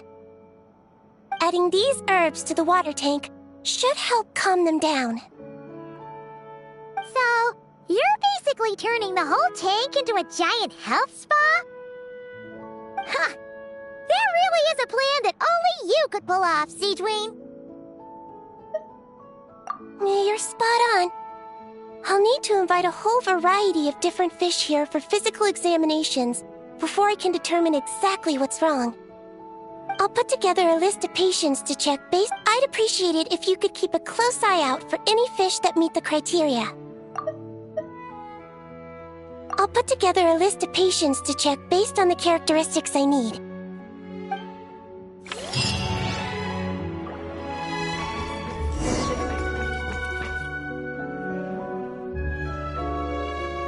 Oh, kind of impressive, actually. These must be the ones we caught the first time we went underwater. Like it? It's fine, I guess. Nothing special. Come on! It sounded like you really liked it just now. You're that proud of it? Is this a sense of accomplishment or something? Well, yeah. And it's pretty. You know it's gonna be gone soon, though, right? What do you mean? After the festival, this ship will be returned to the fortress of Meropide, and this aquarium will be no more. So? So, no matter how much work you put into this place, once the festival is over, it's all just going to disappear. But not making the most of it when we have the chance is an even bigger waste. But if you know it's all going to be gone one day, why even bother? Well, because... Because you still get to keep the things you gain along the way. And those are things that can never be replaced. Doesn't that make losing them even harder? Well, if you put it like that. But the happy memories we make along the way last forever. You just have to take a more glass-half-full perspective.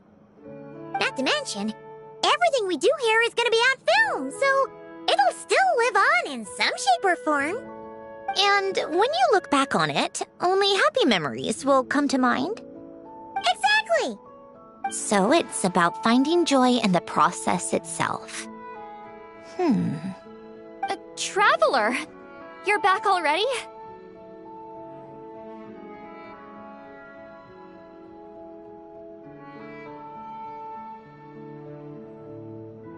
What's wrong with that? You say that like it's terrible news or something. How did you get here? I didn't see you on the deck. Oh, never mind. We need to help Miss Guillotin hide ASAP. The crew is heading over here to shoot any second. What? They should be done by now. There was a mishap earlier that cost them some time. I was waiting on deck so I could warn you the minute you showed up. Anyway, you should head back to the captain's cabin right away. They're gonna be here any minute now. Finally! That's a wrap for the scenes on the deck. Wouldn't have taken half as long if the wind hadn't snapped our equipment in two. Uh-oh! Too late!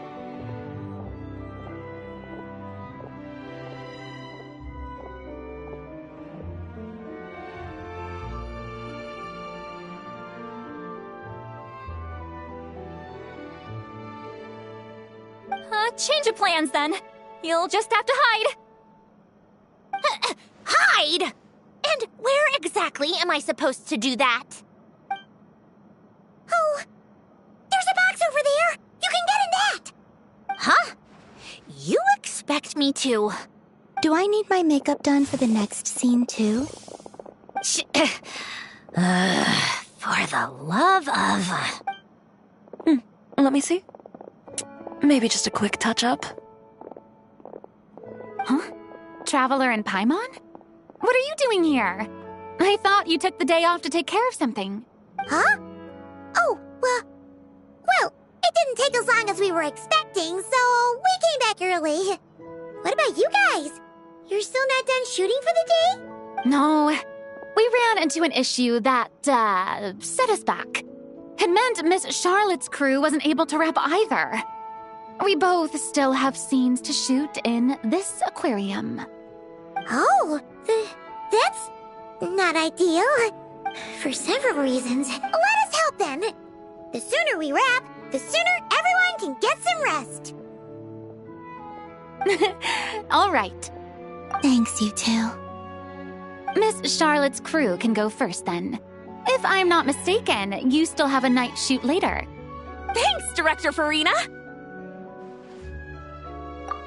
Of course. Fellow artists should help each other out where we can. Agreed. Well then, camera, lights, get set up. Actors, give your lines a quick once-over. Let's try to get this in one take.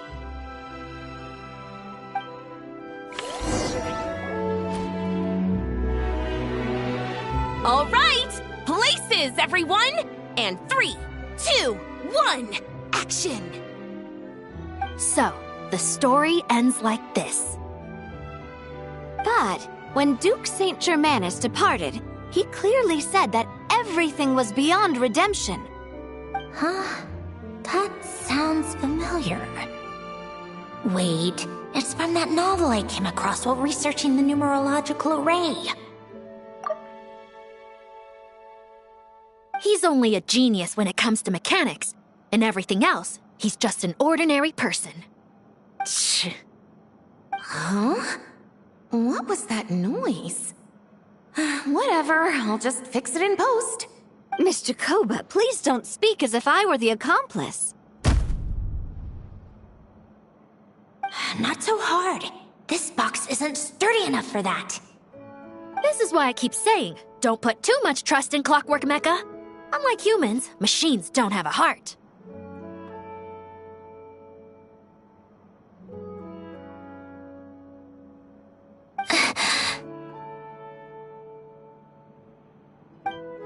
A heart? That's right. It's what's on the inside. It's also referred to as someone's soul, or likened to free will. You can think of it as a person's core, what makes them unique. In general, though, people don't believe machines are capable of having a soul. You said my emotion module was faultless. It is, but that's not quite the same thing.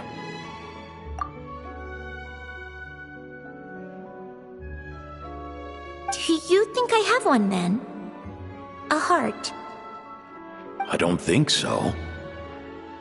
I know so.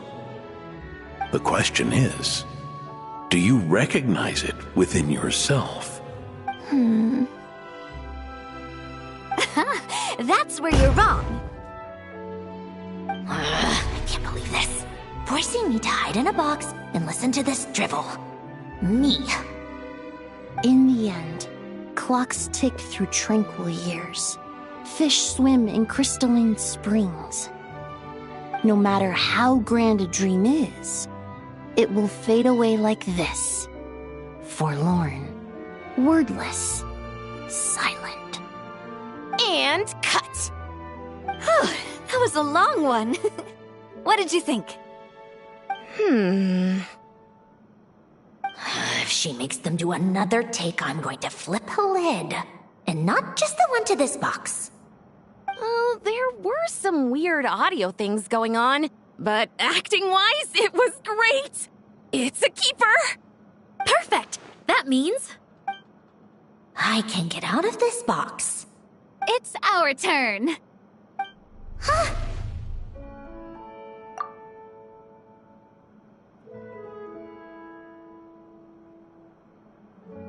Camera operator, set up for the next scene.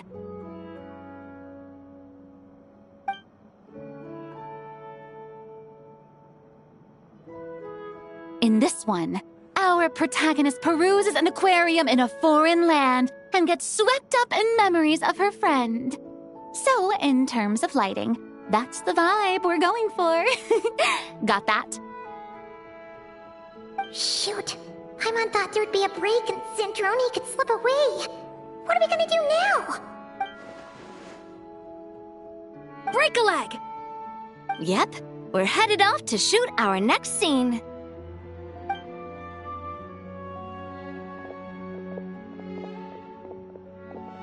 All right, quiet on set! We're about to start rolling. Ready, Miss Columbina? Miss Columbina? I think she would like this. Quick, we should roll on this. It doesn't forage with the others, or prey upon its smaller kin. Instead, it remains where it is, cradled in the coral's quiet beauty, as though the raging cyclones above are of no consequence. And yet, she she still stood before the cyclone in the end. So I think that story has it wrong. She is no different than us. She has a heart.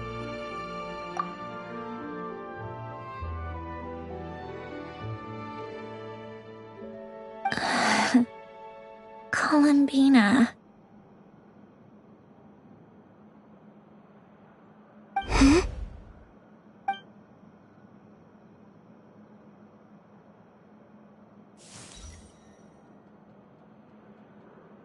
Uh-oh, is she onto us?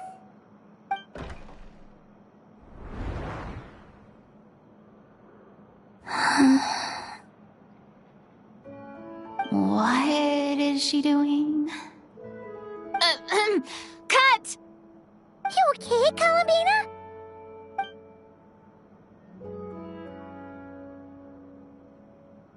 Hmm? Oh, yes. I just thought... Why don't we take a short break? It's been a long day of shooting so far. That last take was beautifully organic, though. We can use it as is. No need to go again.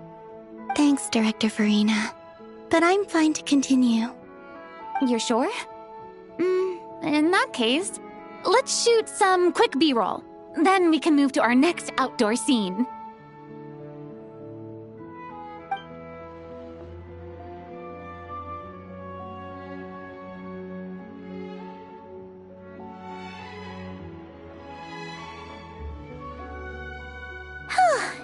We're in the clear this time.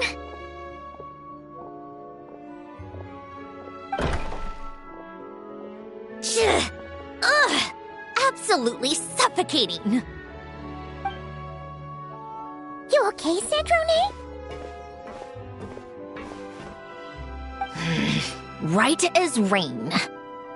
Come on, let's go check the test results.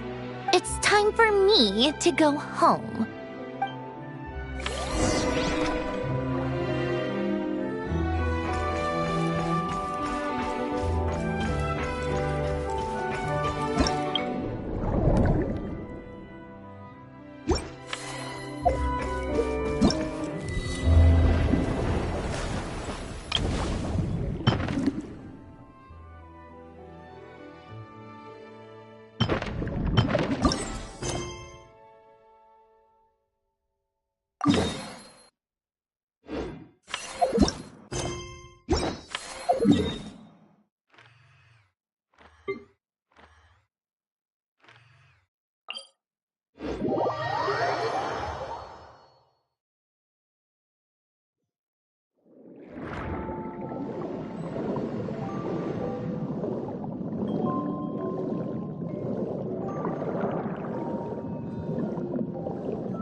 meager haul.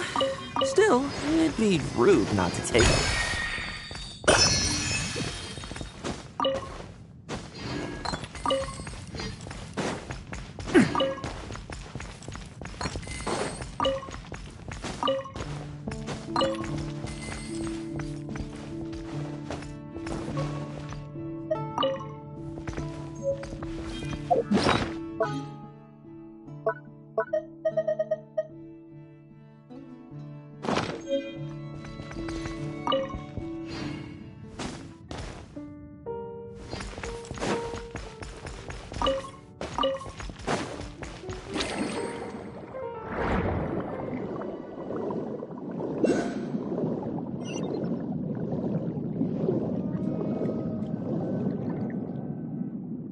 All right, it should be around here.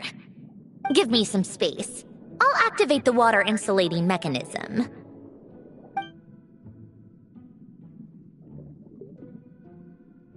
The what? Hélène, much like Renee, had long predicted that the water levels in Fontaine would rise.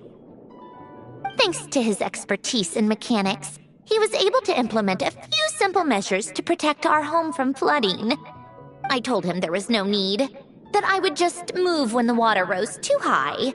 But it would seem he knew a day like this would come.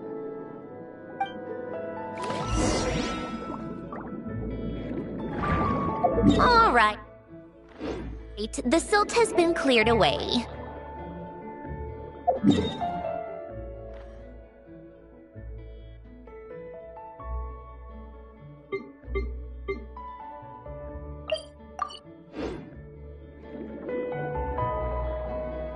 Go activate the mechanism for the first sluice gate.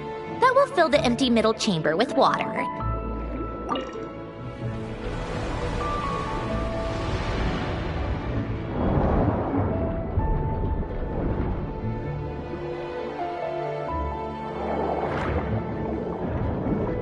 All right, now turn on the drainage mechanism in front of the second sluice gate, and this chamber will become empty once again.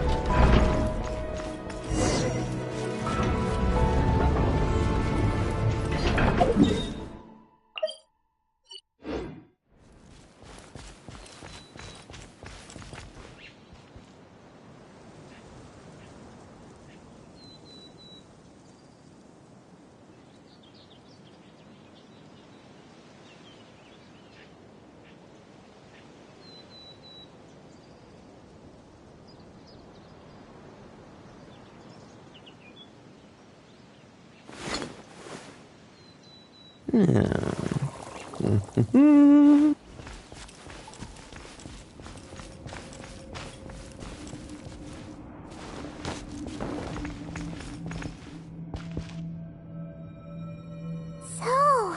this is where you used to live?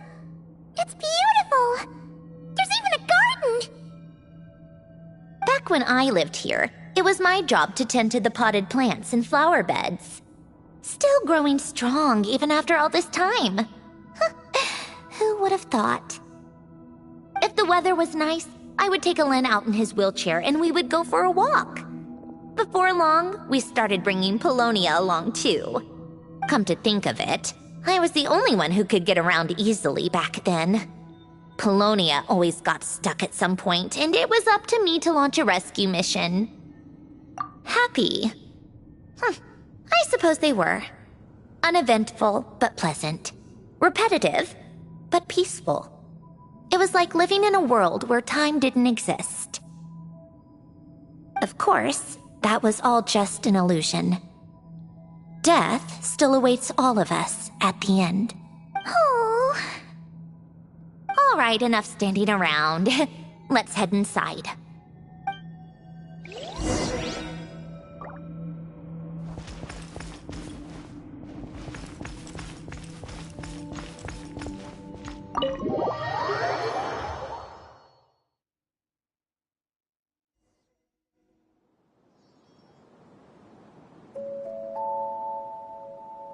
Yep, this place is exactly how I left it. Nothing has changed. What is it? Huh? How did you get... Oh, Arlecchino gave it to you, didn't she? And you read the whole thing. Just so you know, a lot of that was written a long time ago. At that very desk, to be exact. Anyway, since you've already read it, you should just hold on to it. I can always start a new one. Well, feel free to look around. I'm going to start looking for the gift Elen mentioned. Oh, but be careful with the stuff around here. I'm not saying you can't touch anything. Just try not to choke on the dust. Old notes.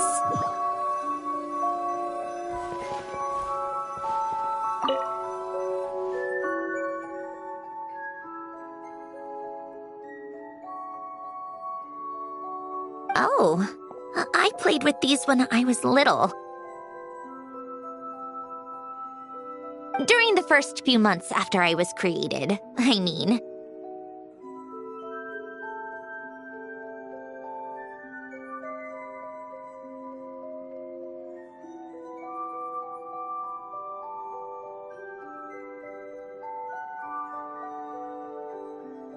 At first, Elen and I would play together, but it didn't take long for me to become unbeatable.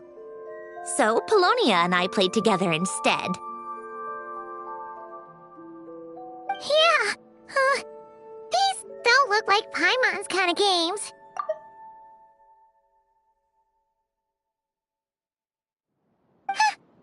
Logic and math puzzles? Those happen to be my specialty. It's been so long. What do you say? Should we play a few rounds? Let's go with this one. The gears on the left are stacked from largest to smallest. The goal is to move them to the other side in the fewest number of moves. Just remember, you can't stack a bigger gear on top of a smaller one.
Looks like it took you a few extra moves.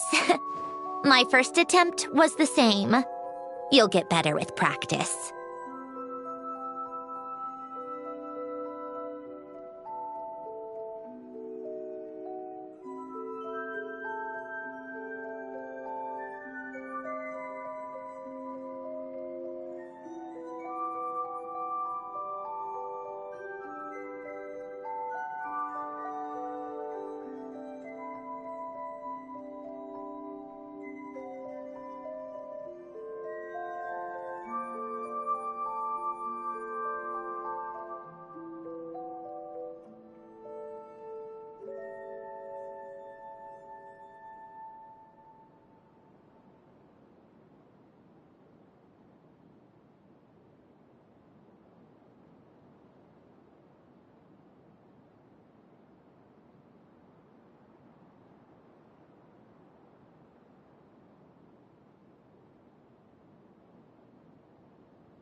Well, what did you think of the game?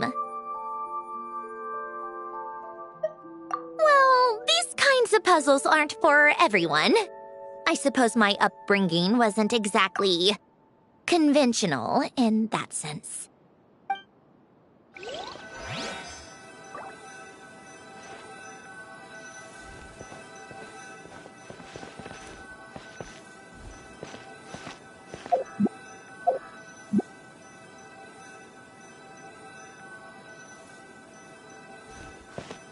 Old notes.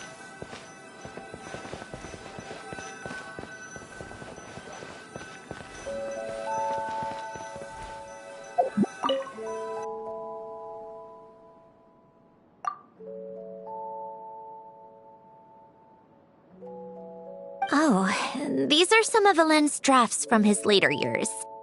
Just casual doodles, really. And these are just some unimportant letters. I couldn't be bothered to sort through them before I left.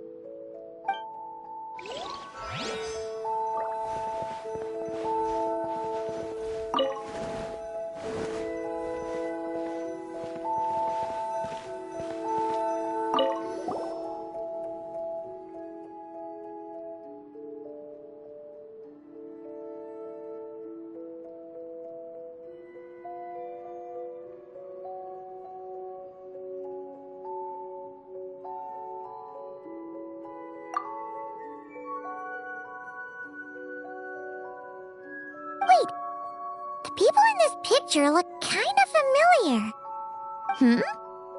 Oh, this was taken when Hélène and Renee were both still at the Fontaine Research Institute. before their falling out.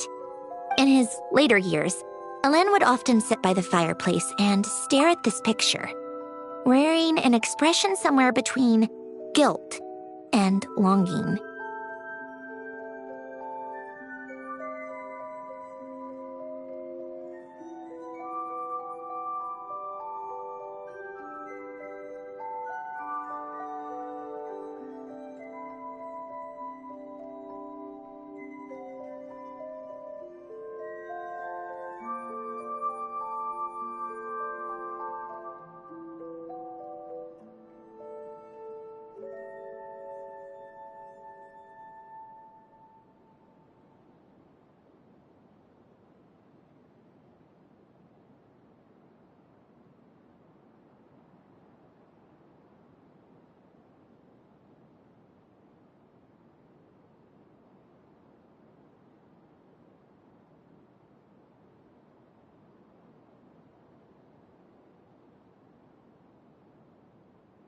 He said he sometimes regretted not helping his friend when he needed it most, even if just to stop him.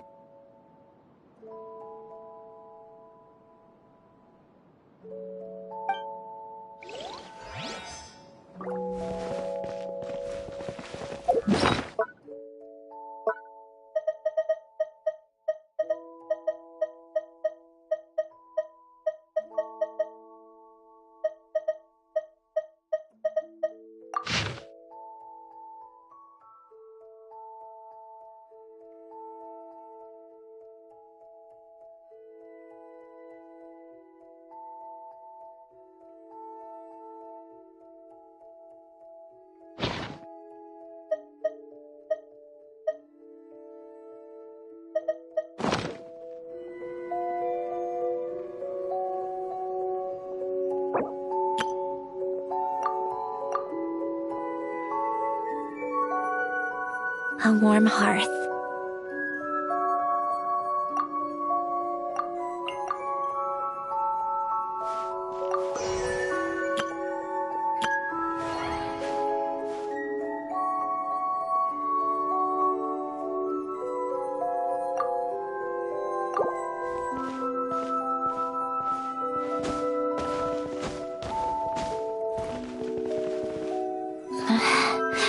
Polonia.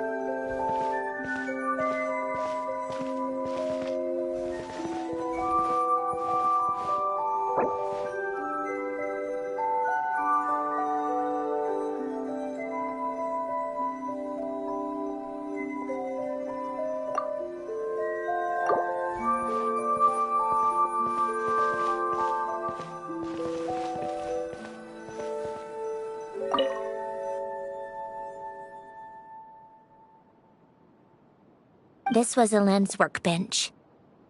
Later on, of course, it became mine. It's where both Polonia and I were brought to life. Before Alain was bedbound, this is where he would teach me about mechanics. I would sit and listen, chiming in with questions here and there. Later on, when he got too sick, I took over and would work on Polonia here.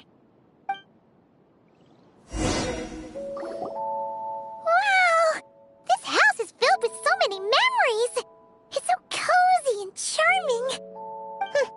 You should have seen it in its prime, when people actually lived here. A lit fireplace, a steaming cup of coffee. That's the real deal. You know, we also used to have a mechanical piano that Alain built. Oh, how chic! Alain never played it much. He probably wasn't able to at that point. But I managed to teach myself. Music theory is essentially math after all. Once you learn the patterns, it's not really that difficult. I loved perusing Alain's collection of classical music. The chords and harmonies felt like individual mathematical puzzles.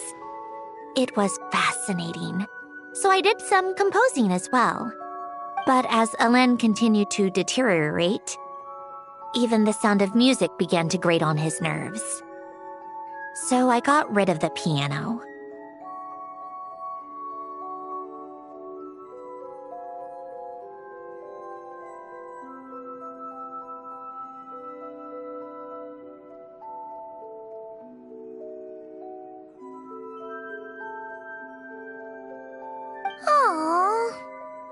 Back then, I assumed a piano was like an ordinary clothing rack, commonplace in every home and easily replaceable.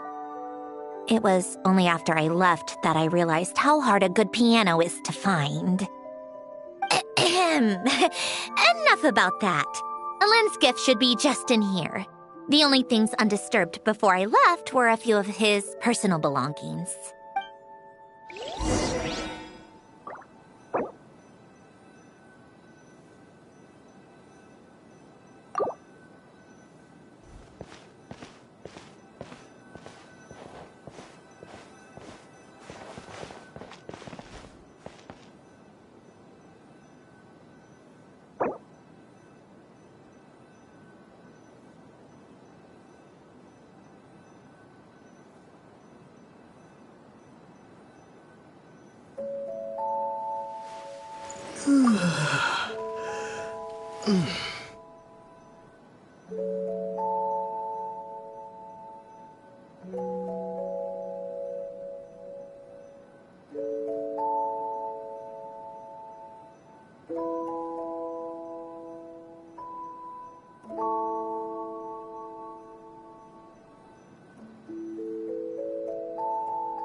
Wait, there's a hidden compartment at the back of this box. Looks like it's locked with some kind of gear mechanism. Knowing you, Ellen, I'm guessing it goes like this, then like this. Got it. Am I a genius or what? Let's see here. A box? Well, you gonna open it?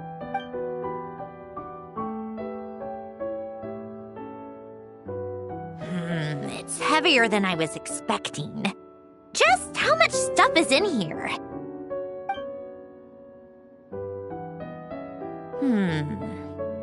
A letter? And a bunch of junk underneath it. None of it seems that important. Wait a second.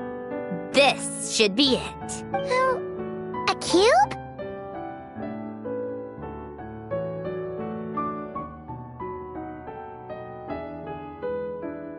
It's a multidimensional algorithmic core. Elen would use it to store information. Only Polonia and I have access. All right, I'll start looking into the core and the letter. Feel free to go through the rest of the stuff and see if there's anything useful.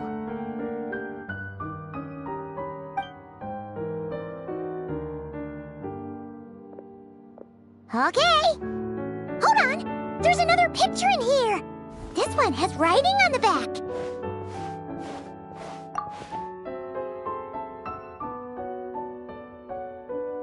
A snapshot of you playing among the plants shortly after you were born.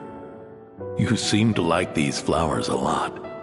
May you grow and flourish just as they do.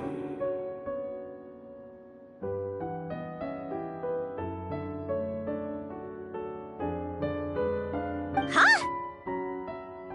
Wow! Look how happy you are in this picture. You've changed a lot since then, huh? What's that supposed to mean? Just that you come off kind of aggressive sometimes. Or, you know, annoyed at everyone around you. Well then, people should stop being so annoying. It's not like I'm the one with the problem. Of course not. Oh, here's something else. Looks like a piece of paper torn out from somewhere. Today, I solved another math puzzle and made a breakthrough on a construction problem the Institute has been stuck on for years. Am I a genius or what? No, wait, that's From now on, I should have people address me as Her Highness the Clockwork Princess, Unraveler of all reason. No, nope. No more of that. I thought I tore this page out. You wrote this? Then how did it get... Wait, there's more writing at the bottom. You seem to have developed a distaste for this particular entry, considering I found it in the trash. I'm sorry, but I could not help but hold on to it. Forgive me. Helen! Don't be embarrassed. Everyone goes through a phase like that. Nonsense. I wasn't even the one who wrote that. It must have been Polonia. That's enough. I told you it was Polonia. You know what? We're done with this. No more rifling around in the box. Just put it down and let me read the letter. To my little clockwork princess. Not another word. Got that? If you're reading this, You've most likely received the gift I left for you. I just hope you didn't stumble across all this while cleaning out my effects or something trivial like that.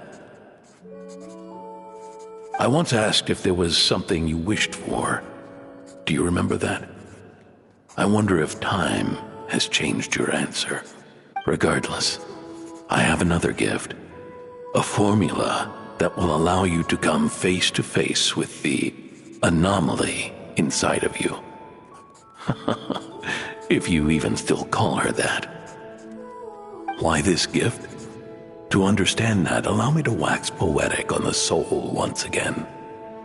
I would ask you to stick with me until the end, but I know you will. You always have.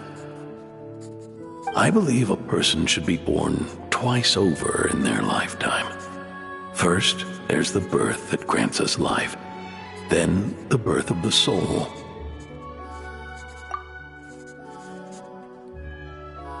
It's a matter of transforming the life bestowed upon us into the life we choose for ourselves. And to do that, we must look inward.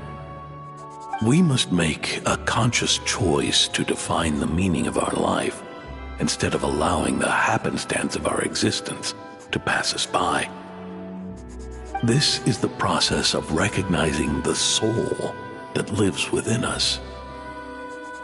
You are my proudest masterpiece. I told you that long ago. But to me, you have never been a creation or a machine. To me, you're just like the rest of us.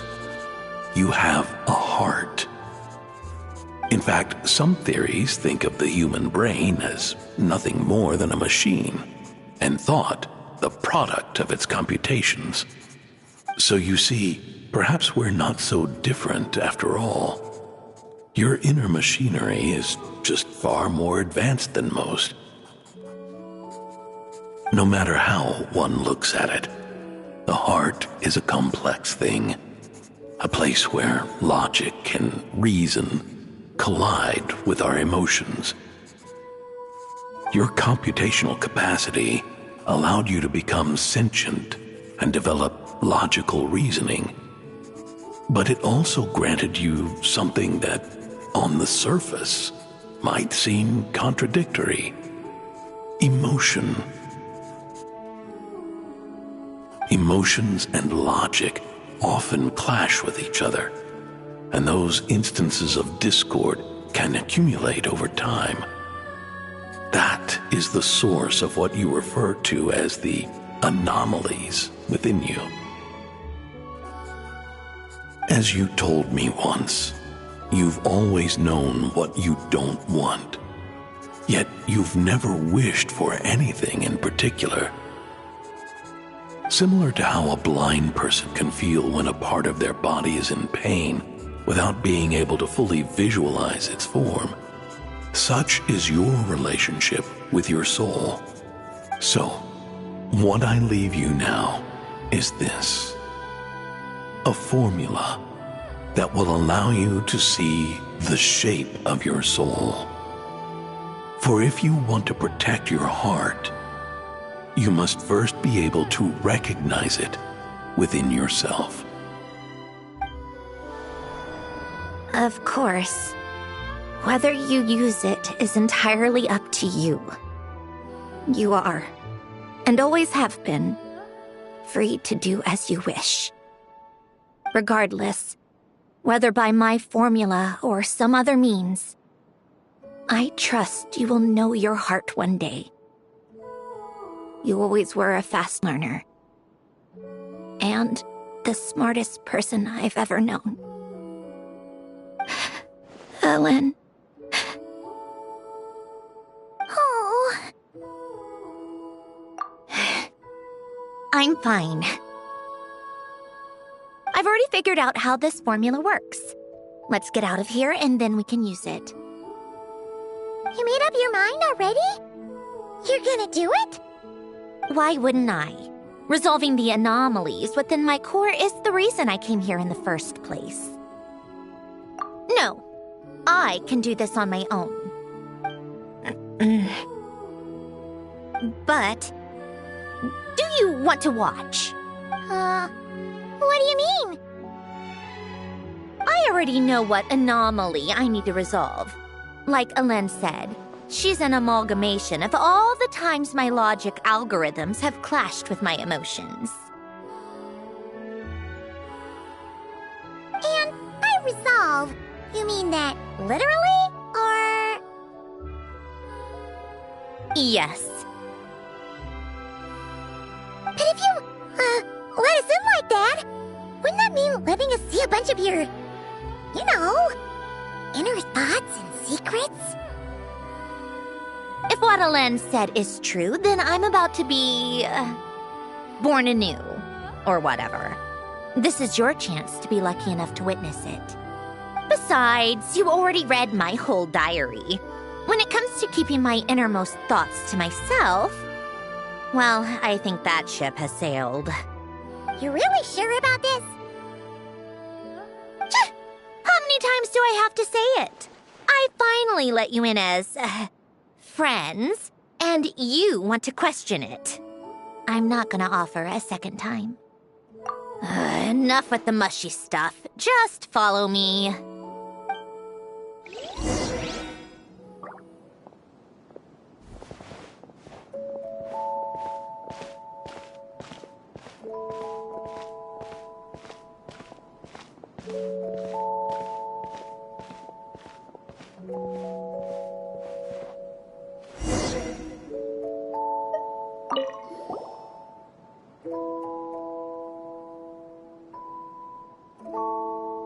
Right. With the numerological array, I can construct a simple formula that will allow you to experience what I see and hear in real time.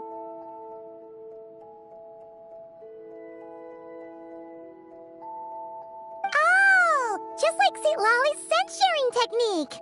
Been there, done that. Huh. Sounds like that shaman has some tricks up her sleeve. The arcane and the mathematical are both fundamental laws of this world. Being able to achieve a similar result through both isn't surprising. Anyway, let's get this show on the road. But no comments from the peanut gallery, okay? I know I offered, but I still don't want any interruptions.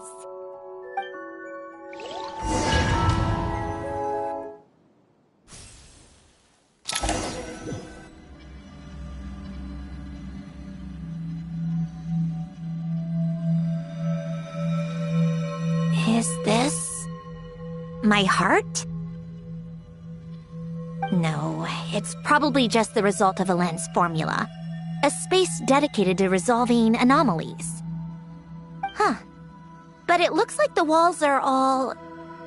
mirrors? You made it. About time. Is that me? From the past?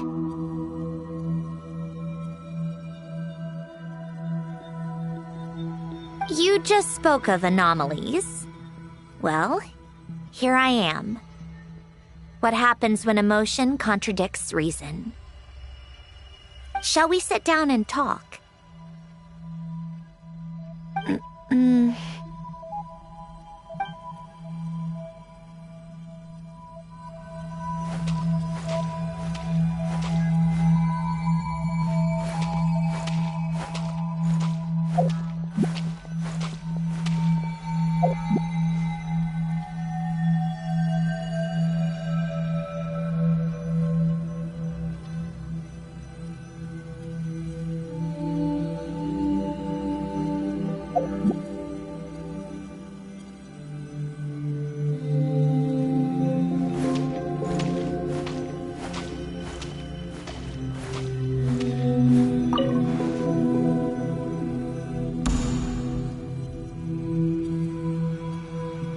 That should do it.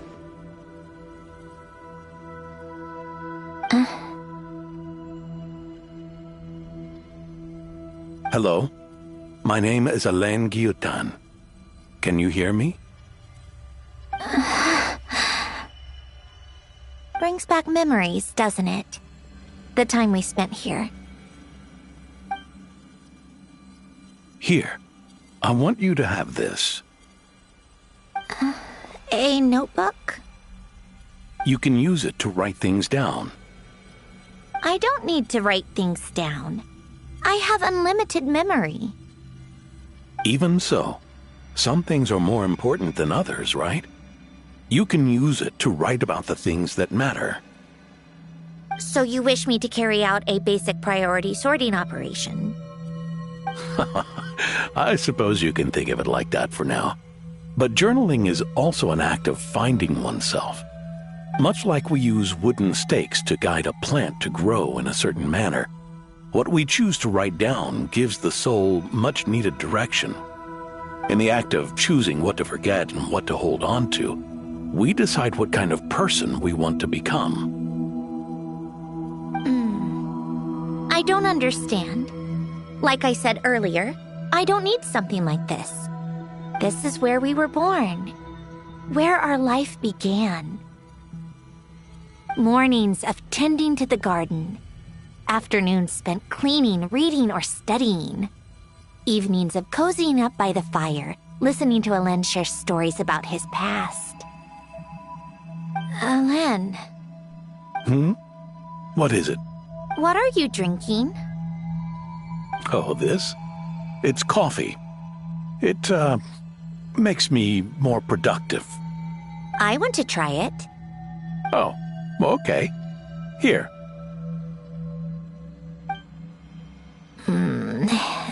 Bitter. Speaking of, why did you design me with senses? Taste, smell, touch. Well, I'm not quite sure. It just felt like the right thing to do. I suppose I hoped you might have a life of your own one day, and that you deserve to experience all life has to offer. Oh.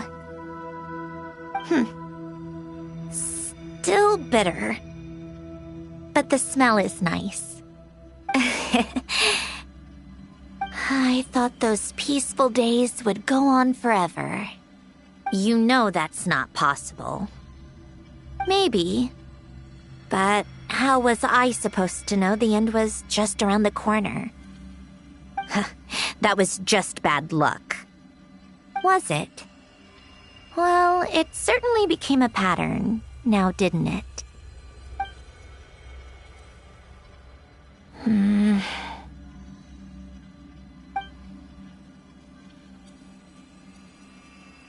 Over time, one of the habits we picked up from Alain was a love of coffee. We even took to hosting tea parties. A machine acting like a human. kind of laughable, right? I suppose that's just what I'm used to. Yeah, that's just what we're used to. Hey, this place isn't half bad. Great spot for a party.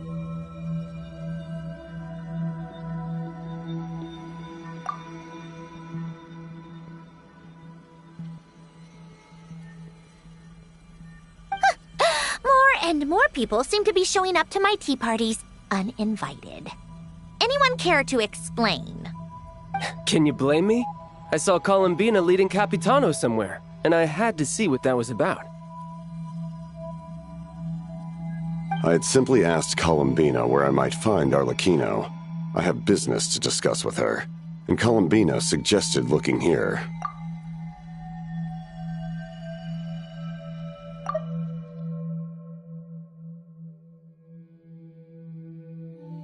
I had simply asked Columbina where I might find Arlecchino.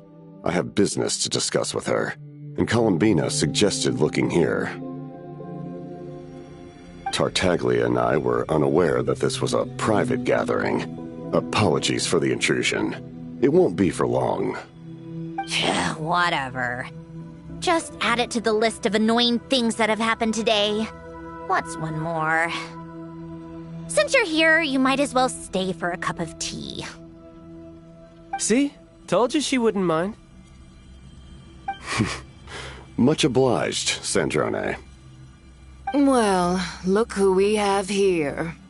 Good thing I brought extra desserts. This has turned into quite the occasion.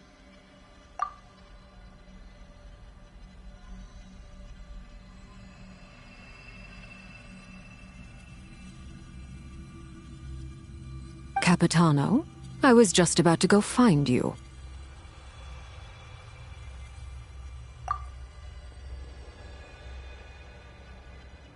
Pardon the intrusion. Rest assured, I won't sully your gathering with talk of work. We can have our discussion later.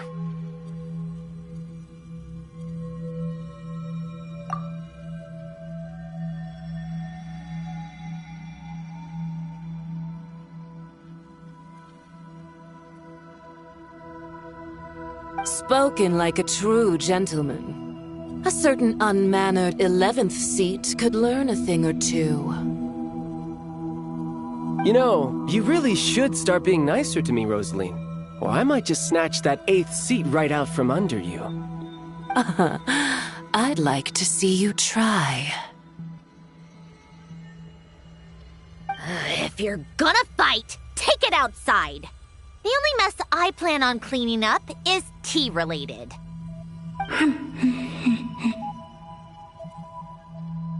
I still don't understand how our quiet afternoon turned into such a crowded gathering.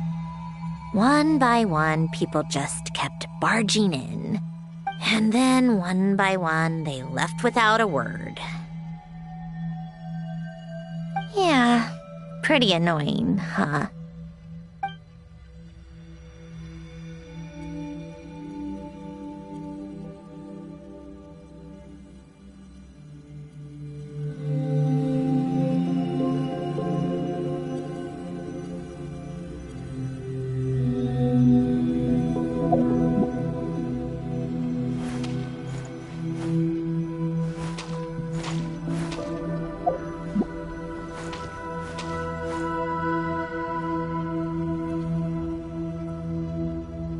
Of all my days with the Fatui, the times I spent with you, Arlecchino, and Rosaline, they were my favorite.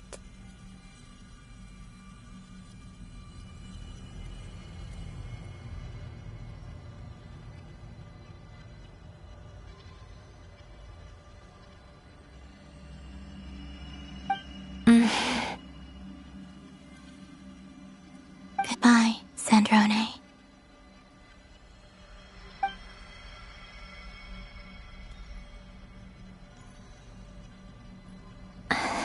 Don't go, Columbina.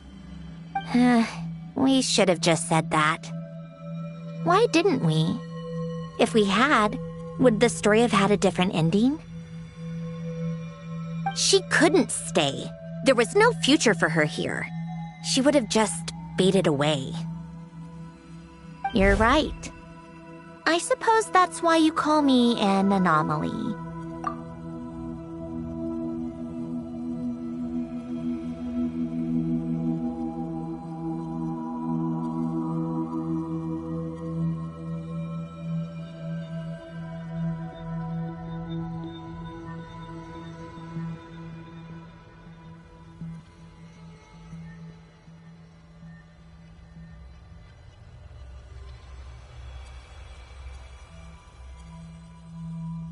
Every time you make a decision, there's a voice inside your heart.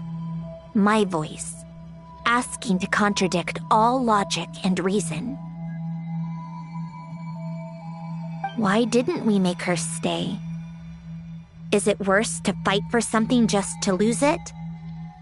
Or not to have fought at all? Don't you find it unfair?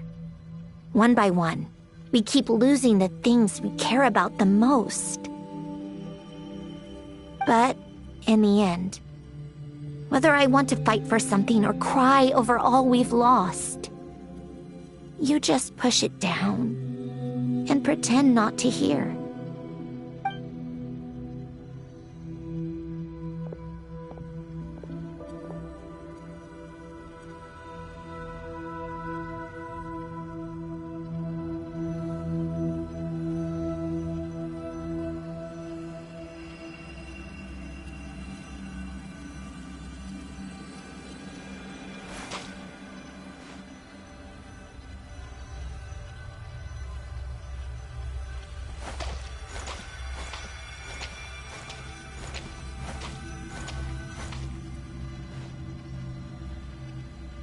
And now, even Polonia, the other half of Alen's legacy, the last remaining member of our family.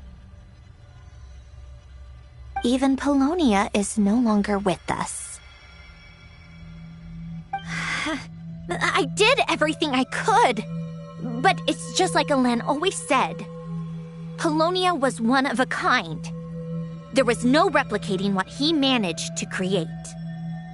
Don't you feel like our connection to the past is fading bit by bit? Like, even the things we have left are slowly slipping away. I suppose. But you can't move through life without having to say goodbye. And even as we experience loss, there are always new things to be gained. Ever so logical. What's your take, then? It feels like the more I care about something, the faster the world takes it away. It sounds so stupid, but I can't help it. That's the hand life has dealt me time and time again. Why even fight for something that's just going to be lost in the end? Better to never have had it at all. Better if it would all just disappear. Dark, I know. But the heart wants what it wants. Maybe the stellar linchpin appeared because of me. Because of what I wish for. I don't think so. Yeah, probably not. What an anomaly wants goes against all logic and reason after all. Well, go ahead and do what you came for. You're here to resolve the anomaly, aren't you? Yes. What's it gonna be? Keeping me imprisoned here like before? Or eliminating me entirely? Like debugging a code. That might actually be a mercy. I don't care. I just don't want to experience the pain of loss ever again. Go ahead. I'm ready.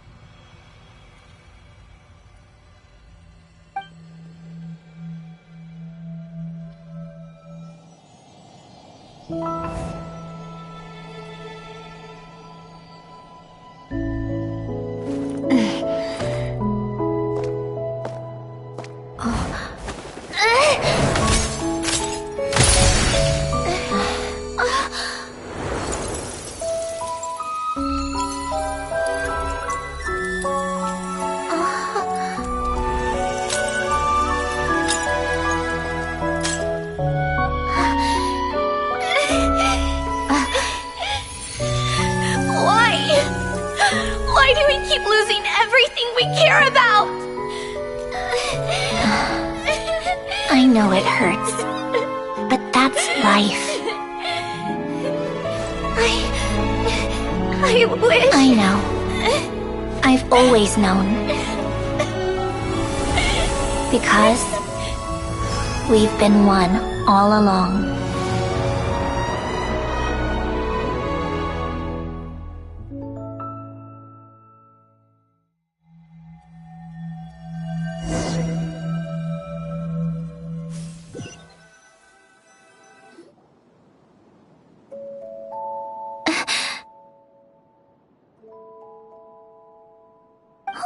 Cendrone! I'm fine. It's okay to cry, you know. Cry? You've gotta be kidding me. Save the comforting for someone who needs it, Paimon. The emotional side of my core algorithm.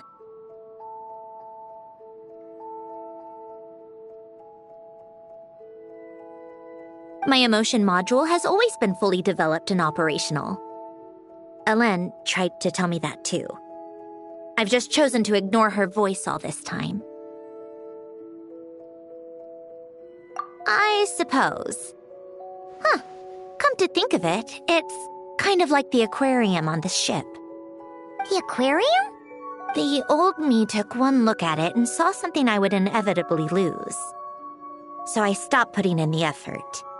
Then, one by one, the fish all swam away, and the place became even more bleak and depressing. Pretty pathetic, right? Don't say that. A lot of people would feel the same. It just shows how much you care about what you have. Now? After seeing what you've done with the aquarium, I have to admit, I think it's beautiful. It's like you said. We get to keep the things we gain along the way. And those are things that can never be replaced. Because we choose to hold them in our hearts. Well said! Besides, I've already died once. I'd be stupid not to make the most of this second chance. Right! Earlier you, or your inner self, mentioned something about her wish. What was it? You think that's something you can just ask, and I'll tell you. Think again. I may have accepted my emotional self, but I'm not about to go all soft and mushy on the inside and pour my heart out. That said, taking a step in the right direction couldn't hurt. Starting with cleaning some old aquarium tanks of my own. Huh?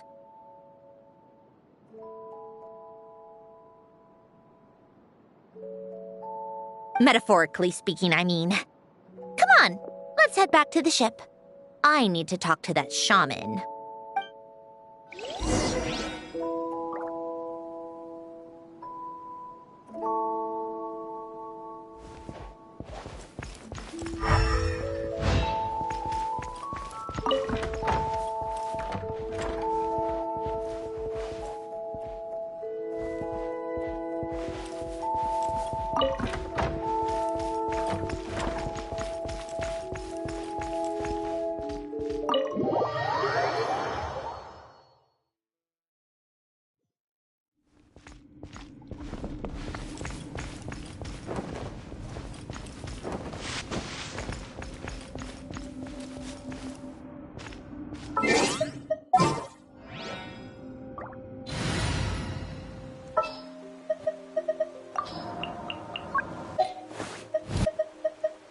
Let me help you out.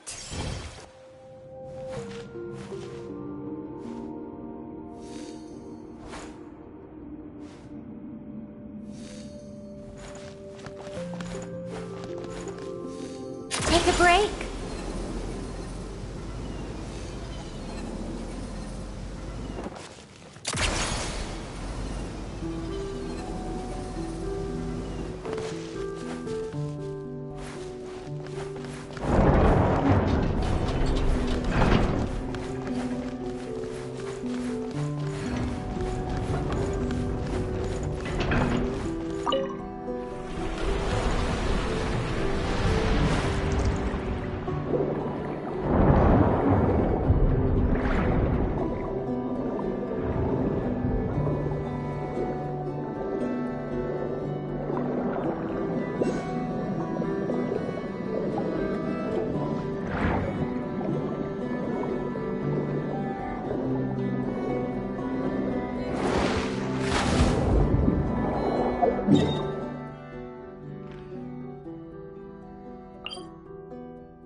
Huh?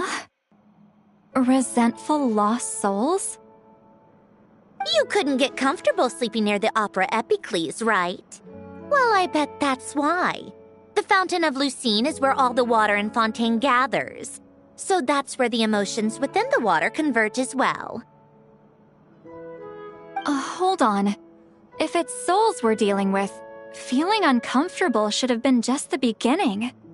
I should have been able to hear their voices or something. And under normal circumstances, I'm sure someone of your talents would have.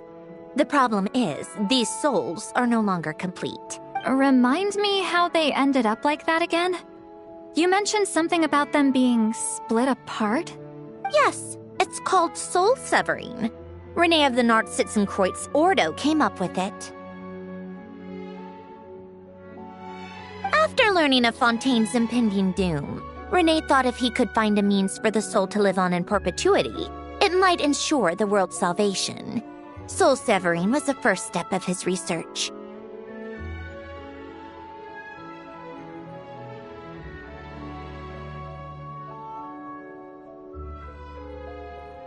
Unfortunately, his theory of the four orthants was imperfect at the time, and a failure along the way caused his physical form to dissipate. Jakob, another member of the Nartsitzenkreuz Ordo, sought to carry on Renee's legacy and restore his physical form. He even used some of the people who stood in his way as test subjects for his research. By severing their souls? Yes. After Renee successfully awakened, the two continued their research, and all the severed souls ended up merging into Renee's consciousness. After you saved Fontaine by turning Fontainians into true humans, these souls returned to the ley lines. But the souls severed before Renee awakened had nowhere to go, doomed to forever wander the waters of Fontaine as listless spirits. Almost as if they exist outside the bounds of this world. Unrecognized by the ley lines or fate. No wonder I couldn't sense them.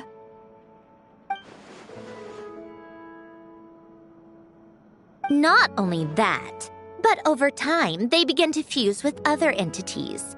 Their inner resentment lured in all sorts of evil beings, which corrupted and defiled them into nothing more than accumulations of filth.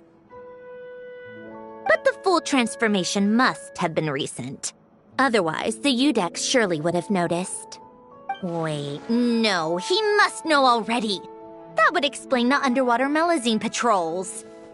No wonder I kept running into officers from the Mara Chaussee Phantom earlier. In that case, let's go find Nervalette and we can sort it out together. No, not just yet. Why not? For one, the diplomatic castle alone would be a nightmare. Even though I haven't reported back to Snezhnaya yet, I'm not planning to leave the Fatui anytime soon. Besides, with me here, success is a done deal. Involving other people would just complicate things.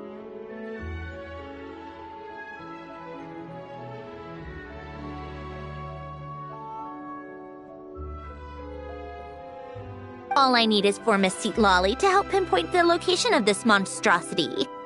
Think you can do it? With my eyes closed. This is what I do. I'm a lot better at it than manning a desk, at least. But, how exactly do you plan on resolving this soul stuff? Even to me, there's no obvious answer. Seems pretty complicated, all things considered. Just trust me. I have the perfect solution. Oh, alright. If you're that confident, we'll follow your lead. Why the sudden interest in helping Fontaine with this, Androne?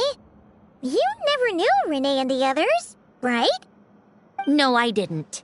And you're right. This problem has nothing to do with me. I wouldn't get within 10 feet of the Nartschitzenkreuz Ordo or its members. But in his later years, Elen told me he regretted not helping his best friend when he needed it the most.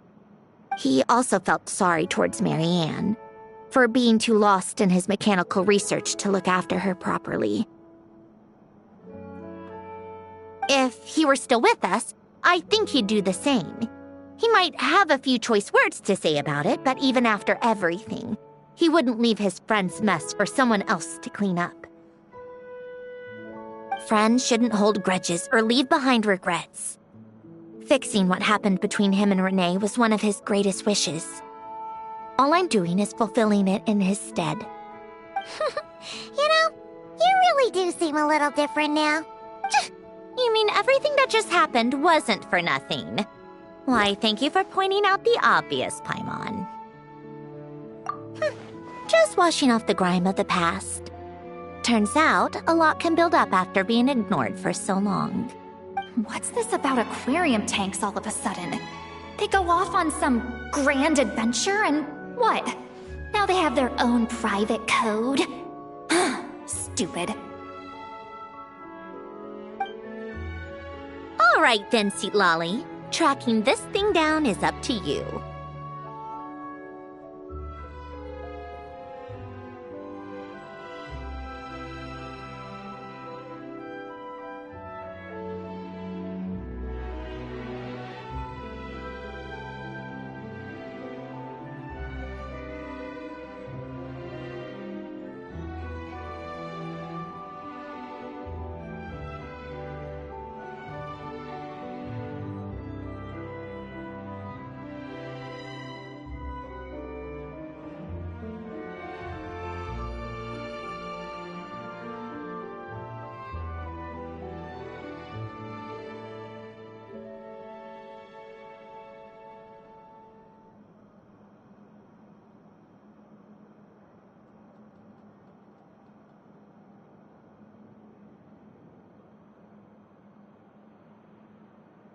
Huh? Oh, right. No problem. You get this, Granny Eatsley! You! Come with me to Hotel de Boer for a drink. Right now. Why? Because I said so! Miss Guillotin, I'll report back on the location tomorrow morning. Just need a drink or two first to bolster me up. Well, don't let me keep you. All right, you. Time to go. I've got scores that need settling. Huh?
Listless, abandoned souls.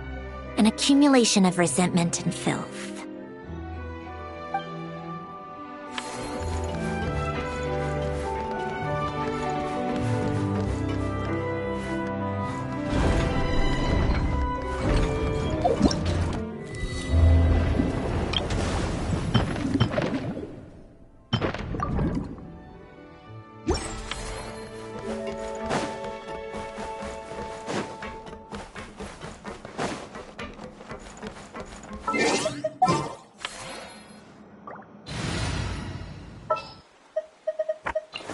Scout ahead? I'm on it.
The show begins!